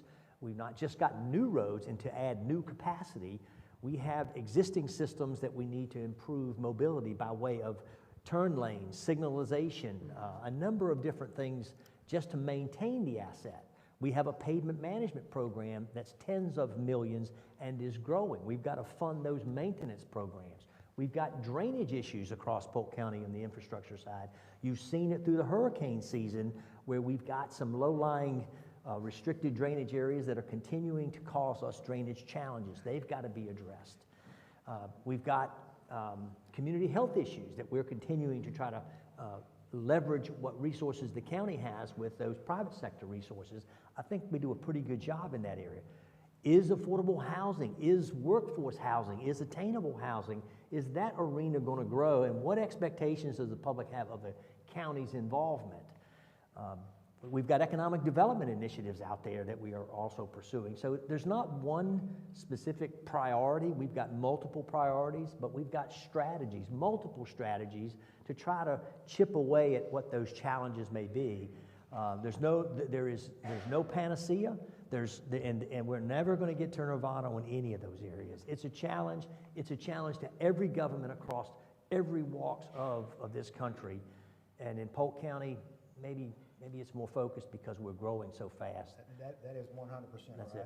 it. The growth that we've had, all those topics that he just touched on, it makes it that much harder. And you know, in some of these areas, we'll say, well, you no matter what you do, you'll never get ahead of it with the growth that's been going on. And that's the way you have to look at it, but you got to stay strong and you got to look at how you can, it's just kind of like he touched on pavement management, you know, you get so involved in, you know, looking at future roads or trying to do things in this county. And, you know, we've got well over 2,000 miles of roads in this county that we have to take care of. I ride on them every day just like you do, and there's some of them in pretty bad shape. And, you know, we've got to stay on top of that, on top of new design in roads. So it's a never-ending, you know, problem that we face every day on all these with the growth, just like he said. You know, our sheriffs, our fire department, just more people. It takes more of our people to take care of it in a good way. We don't want to take care of it just to get by. We want to be ahead of that, and I think we're there on that. So, but it's a challenge. I believe it. All right, Department of Health. This one also is a twofer, so get excited. So in your presentation, you talked about the unintentional injury portions. So we have a couple questions here on how the Department of Health is helping with drowning deaths and infant suffocation deaths. So is there anything that you all are promoting for awareness or things like that, if you could just share with the audience? Sure. So I know I answered the last question. I promise I'll let Jenna answer some. But there's like nothing I'm more passionate about than keeping our kids and our babies safe here in Polk County. So the answer would just bubble right on out of me anyway. But we provide a lot of education to our community members about how to keep our babies safe from suffocation incidents and our kids safe from drowning incidents. In order to prevent suffocation in our infants, we always want to make sure that we are following the ABCs of safe sleep. Have anybody heard of the ABCs of safe sleep before? Mm-hmm. Okay, good. I'm glad that I'm hearing that, especially since Superintendent Heid already asked many of you if you're parents. But so the ABCs of safe sleep. A is alone, so an infant should never be sleeping with anyone else in their sleeping environment. No parents, no siblings, no pets. On their back for every single sleep. And then in a crib, the crib needs to have a firm mattress and only a firm fitted crib sheet in the crib. No blankets, no pillows, no cute little quilts, no cute little stuffed animals, no bottles, nothing else. So alone, back, crib, and that's for every single sleep, not just nighttime sleep. Even those little cat naps, make sure that they are following the ABCs, and make sure that every caregiver, not just the parents, not just mom and not just dad, every caregiver, grandparents, babysitters, everyone is on the same page before they start watching the child, so that everybody is on the same page with safe sleep, and that is being accomplished for every sleep. As far as drownings, it's a little bit more intense what we're going to go over. I would say that the biggest factor is active supervision. I did say in the presentation that most of our accidents are inadequate supervision. Active supervision needs to happen whenever a child is in or around the water. One more time, in or around. How many of you have bathtubs in your homes, or toilets, or sinks? So children are always going to have access to water in some way, shape, or form, and accidents don't just happen in pools, although in Polk County the majority of our drowning incidents do happen in a pool setting. So you want to make sure you're actively supervising children. This means watching them every 30 seconds when they are in the pool, but when they're around any kind of water, never being outside of arm's reach of our children, and having one dedicated individual to watch those children that are not being distracted. Distractions include your phone, of course, but also include having a deep conversation with Jenna sitting next to you, reading a book, needing to go to the bathroom, eating a sandwich, anything like that that's going to take your attention away from the kids. You want to avoid if you are the one that is actively supervising them. There are other barriers that we can put in place, like our pool barriers around pools. That includes pool fencing that keeps children from getting past that and having access to the pools, keeping furniture away from that pool fencing so that kids can't climb on top of it and just hop over the fence, using a self-latching gate to mitigate access to the pools, and also using a door alarm that just does a simple 3 chimes whenever anybody is entering or exiting the home. And if you hear that chime go off, do a little head count and make sure all the kids are accounted for. We do have a lot of instances where parents or caregivers will hear the door alarm go off and they'll think, oh, it was my husband walking in from doing the yard, and really it was the child getting out and accessing the pool area. And then most importantly, our first line of defense would be enroll children in swim lessons. Children can be enrolled in swim lessons as young as 6 months old. And we have a plethora of public and private instructors here in Polk County that are willing to make sure that they have that support system. Our city pools also did hear from a lot of our adults that how am I going to enroll my child in swim lessons if I don't know how to swim, and yet I can't make weekday lessons. So our city pools in City of Lakeland, City of Winter Haven, and City of Haines City all have weekend lessons available that are adult classes for those of us that moved here or just didn't learn how to swim as children so that they can have the skills as well. And then lastly, I would say just make sure that if you are in or around the water, at least one person knows CPR. That way, if there is an accident, which I hope that there is never an accident, but if there is an accident, somebody can initiate CPR while someone else calls 911, and they can keep that CPR going until first responders are able to arrive and take over for them. And I'll just add really quickly, related to safe sleep, for families who are enrolled in our Healthy Start program, if they do not have access to a safe sleep environment, being a crib, we can provide that for them. We also partner with community partners to try to provide those at community baby showers for the general public. I love it. I can see some of you all this weekend are going to be going to take your adult swimming lessons. I hope Who so. knew? I love it. Thank you for that information. All right, we'll go back to the county. Can you shed some light on some challenges that communities may be facing regarding broadband? You want to take that one? Ooh, Yeah. that's a great question. I think everybody can acknowledge that if you don't have access to the internet, you're at a decided disadvantage. And that's everything from a child's education to a business, the success of a business. I think at the national level, you're seeing that it's either not available, it's not affordable, or there are geographical boundaries that prohibit the installation, or there are regulatory issues. I'm not convinced that there is a clear federal policy, unified policy on broadband at the national level. That's why I think there's some fragmentation at the various states across the nation, including Florida, about what is the best way to implement broadband. I think you're going to find that broadband is going to, if it's not already, it's going to quickly become a subset of infrastructure. And I think that in those four areas, availability, affordability, geophysical or geographical boundaries, and regulatory issues, typically in the rural portions of counties, usually it's geographical boundaries that limit the ability to make those connections. In the more urban areas, it's really more of an affordability issue. I think the state of Florida is trying to move the needle. I think they're trying to identify funding sources, whether they be downloaded from the feds or some appropriation within the state budget. I think that their initial focus has been on the service providers and letting them extend the first mile to the middle mile to the last mile.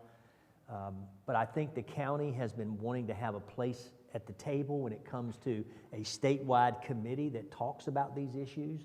I think we've been successful in doing that, but I don't believe government is going to be the cure-all, end-all solution for broadband. It's going to be a combination of federal policy, state execution, local implementation, and the local implementation is going to be in partnership with the service providers. Those service providers will play a major role in the extension of that broadband. Yeah, I also think, the suppliers that we deal with are in Polk County, Highway 60, everybody knows where that is. Basically, south of Highway 60, it's agriculture. You come north of Highway 60, that's where you get a lot of asphalt and concrete. Now, when you get out in these areas that it works out to be in dollars and cents, these private providers, it's going to be hard for them to get to a certain area or want to go to a certain area. Not saying nothing bad about them, but it's business. And that's one of the things that we're facing, because they don't want to go out and spend a lot of money for two homes, where, in Lakeland, they can put up a few poles and get, hundreds. That's what we've been up against also. And so, we want to make sure that we have that everywhere, but it's not as easy as it was. I think it's kind of backed off, just like you were saying, when it comes to the state and the feds. Not backed off, but some things have changed on that. So, but I think that's one of our big problems. But we're on top of it. We'll do everything we can, but it's a tough one. All right, thank you. Polk County Public Schools.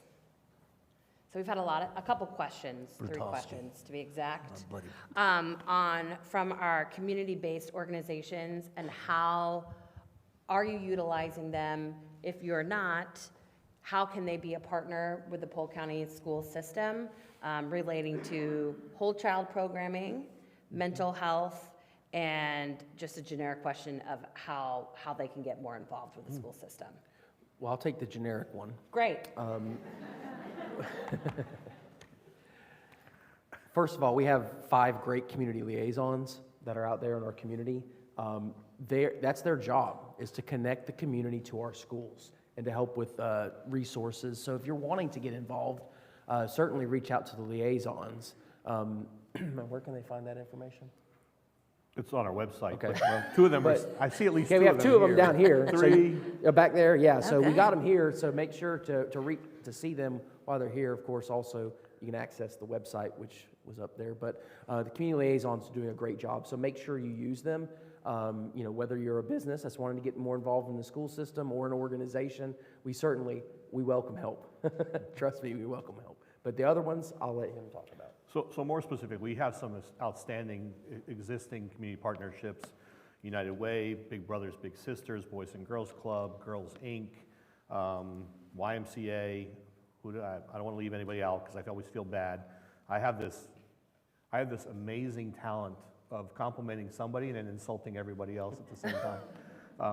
So He's got I a great heart. apologize. He doesn't mean that. I apologize if I left anybody else off. So, we work with those organizations very closely. They provide tutoring services.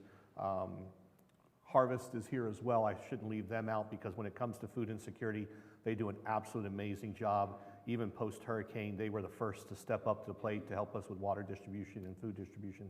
So, we've got established partnerships, but if you're looking to become a partner, I think as Vice Chair Sharpless shared, we do have the community liaisons, but we also have Jeanette Crowley. She's in the back, I see her, and next to her is Rod Crowley, who works with United Way. So Ms. Crowley leads our initiatives for volunteers. She's our strategic plan and partnerships coordinator. I mean, she does an amazing job, so please reach out to her. We are always looking for opportunities to partner. And, we actually go to the extent, something new that we brought to the county when I arrived was every meeting starts with recognition of one or more of our community-based partners, because we want the board and we want the community, because we do televise those meetings. We do want our community to see that vested interest and what they bring to the table to benefit our students each and every day. So again, if you have an interest, if you have a partnership, if you're seeking an opportunity, please reach out to Ms. Crowley. You can reach out to me directly, and I will connect you to whoever needs to be the next point of contact to help you be successful in that initiative. Our kids need to see, our kids need mentors. They need supports, and it is what it is. This is a great time, a great opportunity for our students to learn and thrive amongst our community. So any opportunities you have, please don't hesitate to reach out. Perfect, thank you. Back to the county. There's a lot of questions for the county. We like that, we like answers. Okay, so we're gonna kind of do a couple of these a little bit rapid fire, just for sake of time.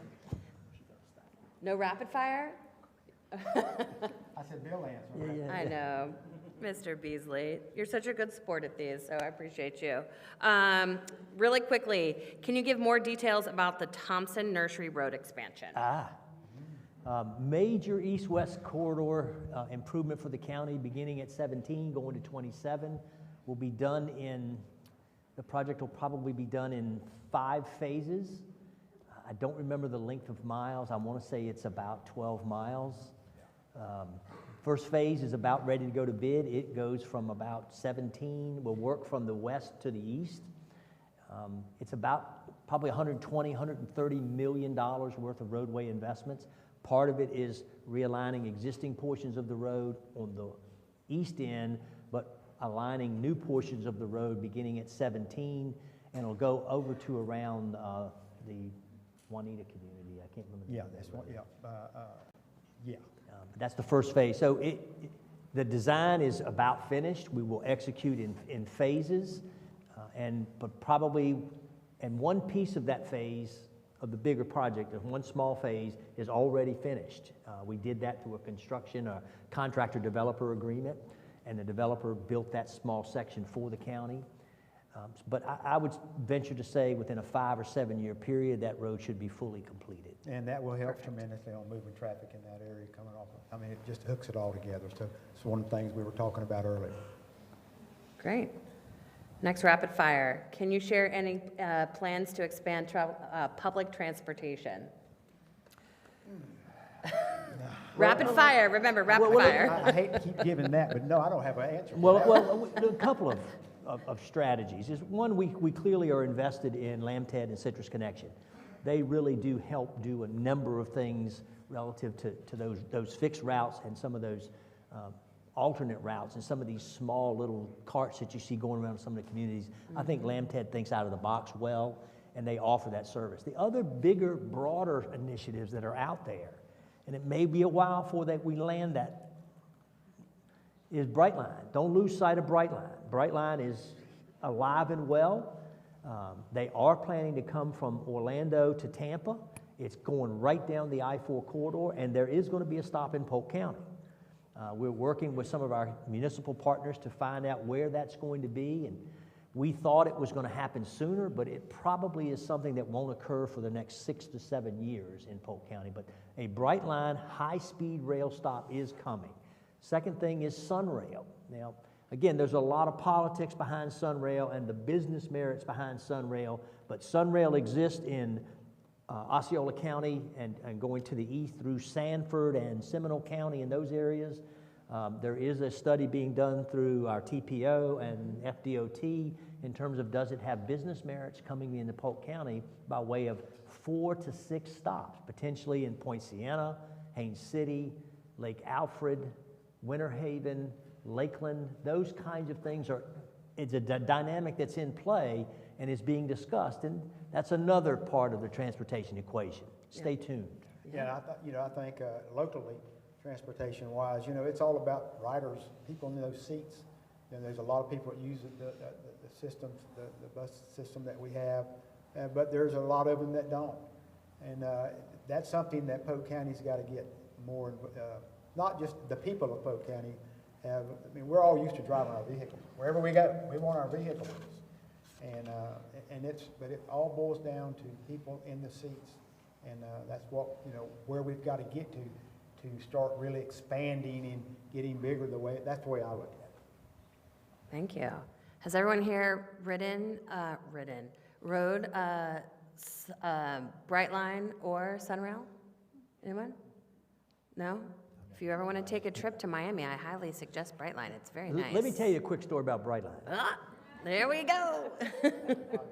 It took me longer to drive from South Lakeland to the Orlando airport than it did to ride a train, a Brightline unit from Orlando to West Palm Beach.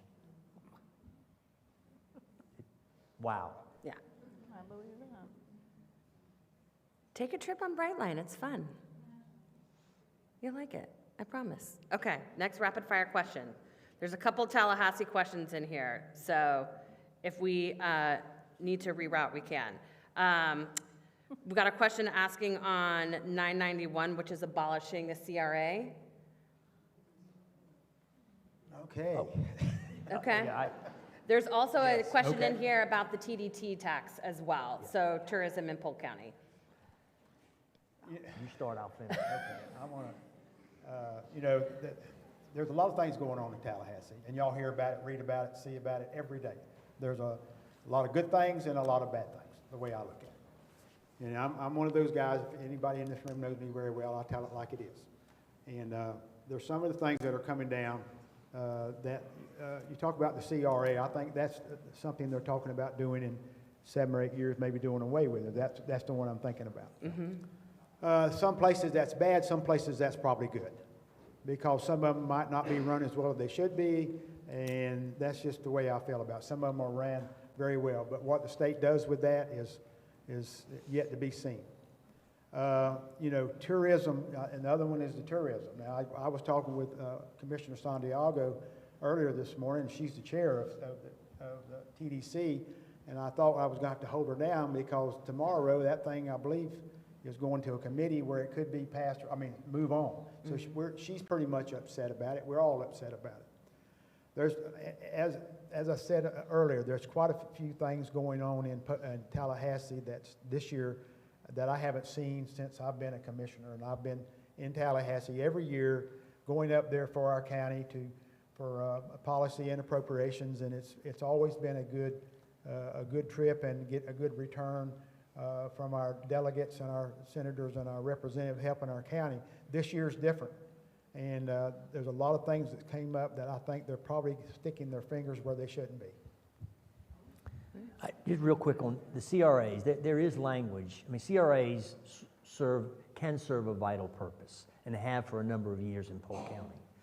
There is talk and language in the legislature about sunsetting those CRAs in 2033, I think, subject to debt that might have been incurred and a debt that might exceed 2033, but there's talk about sunsetting in 2033 and/or this year not allowing any expansion or extension within the CRAs. On the tourist development tax, Polk County does, and that's the heads in bed tax you hear us talk about. There is a move afoot in the legislature to essentially curtail how that's used and that gets folded back to some kind of supplement to the county's general fund. I really think it hurts TDC. I think it hurts TDC in Polk County in a big way. I think it potentially curtails a lot of the initiatives that we have with partnering with municipalities to create these additional venues, to support these additional heads in beds. We track, every Monday morning we track legislation through our lobbying team, and I think it started with maybe 1,300 bills that we thought were going to be filed this year, somewhere in that order of magnitude. And there's probably 12 or 15 that we're actively engaged with right now. The TDC legislation, the CRA legislation, the Regional Planning Council legislation, term limit legislation, large fronts on the emergency management front, utility relocation expenses, and suits against county government or municipal or local governments we're tracking. Those are just 6 or 7 of the focal points amongst probably 15 or 30 that we are actively having to touch in some form or fashion. Keeping on the fun news in Tallahassee, this is a dual question for the county and for the school system. Are you concerned about the property tax reform coming through Tallahassee, possibly? You can take that one first. Well, I think. They're stunned. Stunned. no. Go ahead. Go ahead. I was going to say, it's, like I said before, the devil's in the details, so where is the funding source going to come from? That's the concern. So, we have, I always like to track it and see what's going to happen. It's, to me, what is going to be the funding source if we eliminate the property tax? Is it going to be increased sales tax? Sales tax. We don't have a state income tax. Like there's a lot of, we have to fund these vital public services. Everyone wants schools and you want to be a safe county and have roads, but how are we going to fund them? So that's where, to me, that's where it comes from. Like the devil's in the details. Where is the funding source going to be? So you can't just eliminate one funding source without finding a way to fund those services. So yeah, it's a concern, but Sure. I wouldn't be for or against anything until I see the details. So. Right. Well, I'll take a different position, and my board knows that I'll do this. I am absolutely opposed to eliminating property tax for the very same reasons he just listed. How are you going to fund your municipalities, your municipal services? And so the easy answer is, well, we'll add it to the sales tax. Research suggests that states that have revoked property taxes and change it to sales tax disproportionately impact lower socioeconomic communities, because those individuals don't pay a property tax, but if you start to tax them at a higher rate for sales tax, they now feel that differently. And so it's just, you're trading one tax for another, and I think it's an interesting conversation. I don't think ultimately they're going to be able to find a mechanism to do it fairly and equitably, and I do worry about that. I worry about it from a school district perspective. I worry about it as a resident of Polk County. I don't want my fire service impacted adversely. I don't want my law enforcement services impacted adversely. And I think it's a short-sighted approach, but You know, that's just me. I can take a strong position on that. But until they can show us how they're going to offset that cost, I think it's just that. It's a narrative, it's a conversation. And the worst thing that could happen right now, as far as an impact, is they've agreed to do a study for 1 year, and then they'll come back. But I think, you know, again, it's well-intended, like many things, but I just don't think it's going to lead to any substantive change. I just don't. He summed it up perfectly. I mean, that's pretty much sums it up. You know, I'm a landowner. Yeah, I don't like paying taxes no more than anybody else in this room. But what are you going to do? I mean, we've been sitting here all morning talking about what we've done and how we do it and what we're planning, and it takes money. And, you know, these, like I said a while ago, they need to keep their fingers out of this stuff and let us do our job, and we will do it. We got great people on both sides, and you got to have money to do this. And it'd be fine if nobody had to pay taxes, but we have to. We want to live in this country. Ditto. All right, we're going to let that be the last question. If you can give everyone a round of applause. 0.0. So really quickly, just want to thank everyone for being here. We hope you found the presentations and the discussion informative and valuable. The next event in our Leadership Exchange series is the Mayor's Roundtable, which will be taking place at the Center for Public Safety, so right here on September 25th. On behalf of Polk Vision and the Government Advisory Team, we wish to thank our event sponsors, Advent Health, Citizen Bank and Trust, and TECO. Thank you to Dr. Falconetti and the Polk State College Center of Public Safety staff for your support. And thank you to Commissioner Wilson, County Manager Bill Beasley, Jenna Levine, Taylor Freeman, School Board Vice Chair Justin Sharpless, Superintendent Heid, and all of your amazing team members. A big thank you to PGTV staff, provided audio and live stream today's event. And always a special thanks to the Polk Vision staff, Amy Nickerson, Tara Watson, Anna Savidra, and Kim Long. And to all of you, thank you for sharing the vision. Safe travels.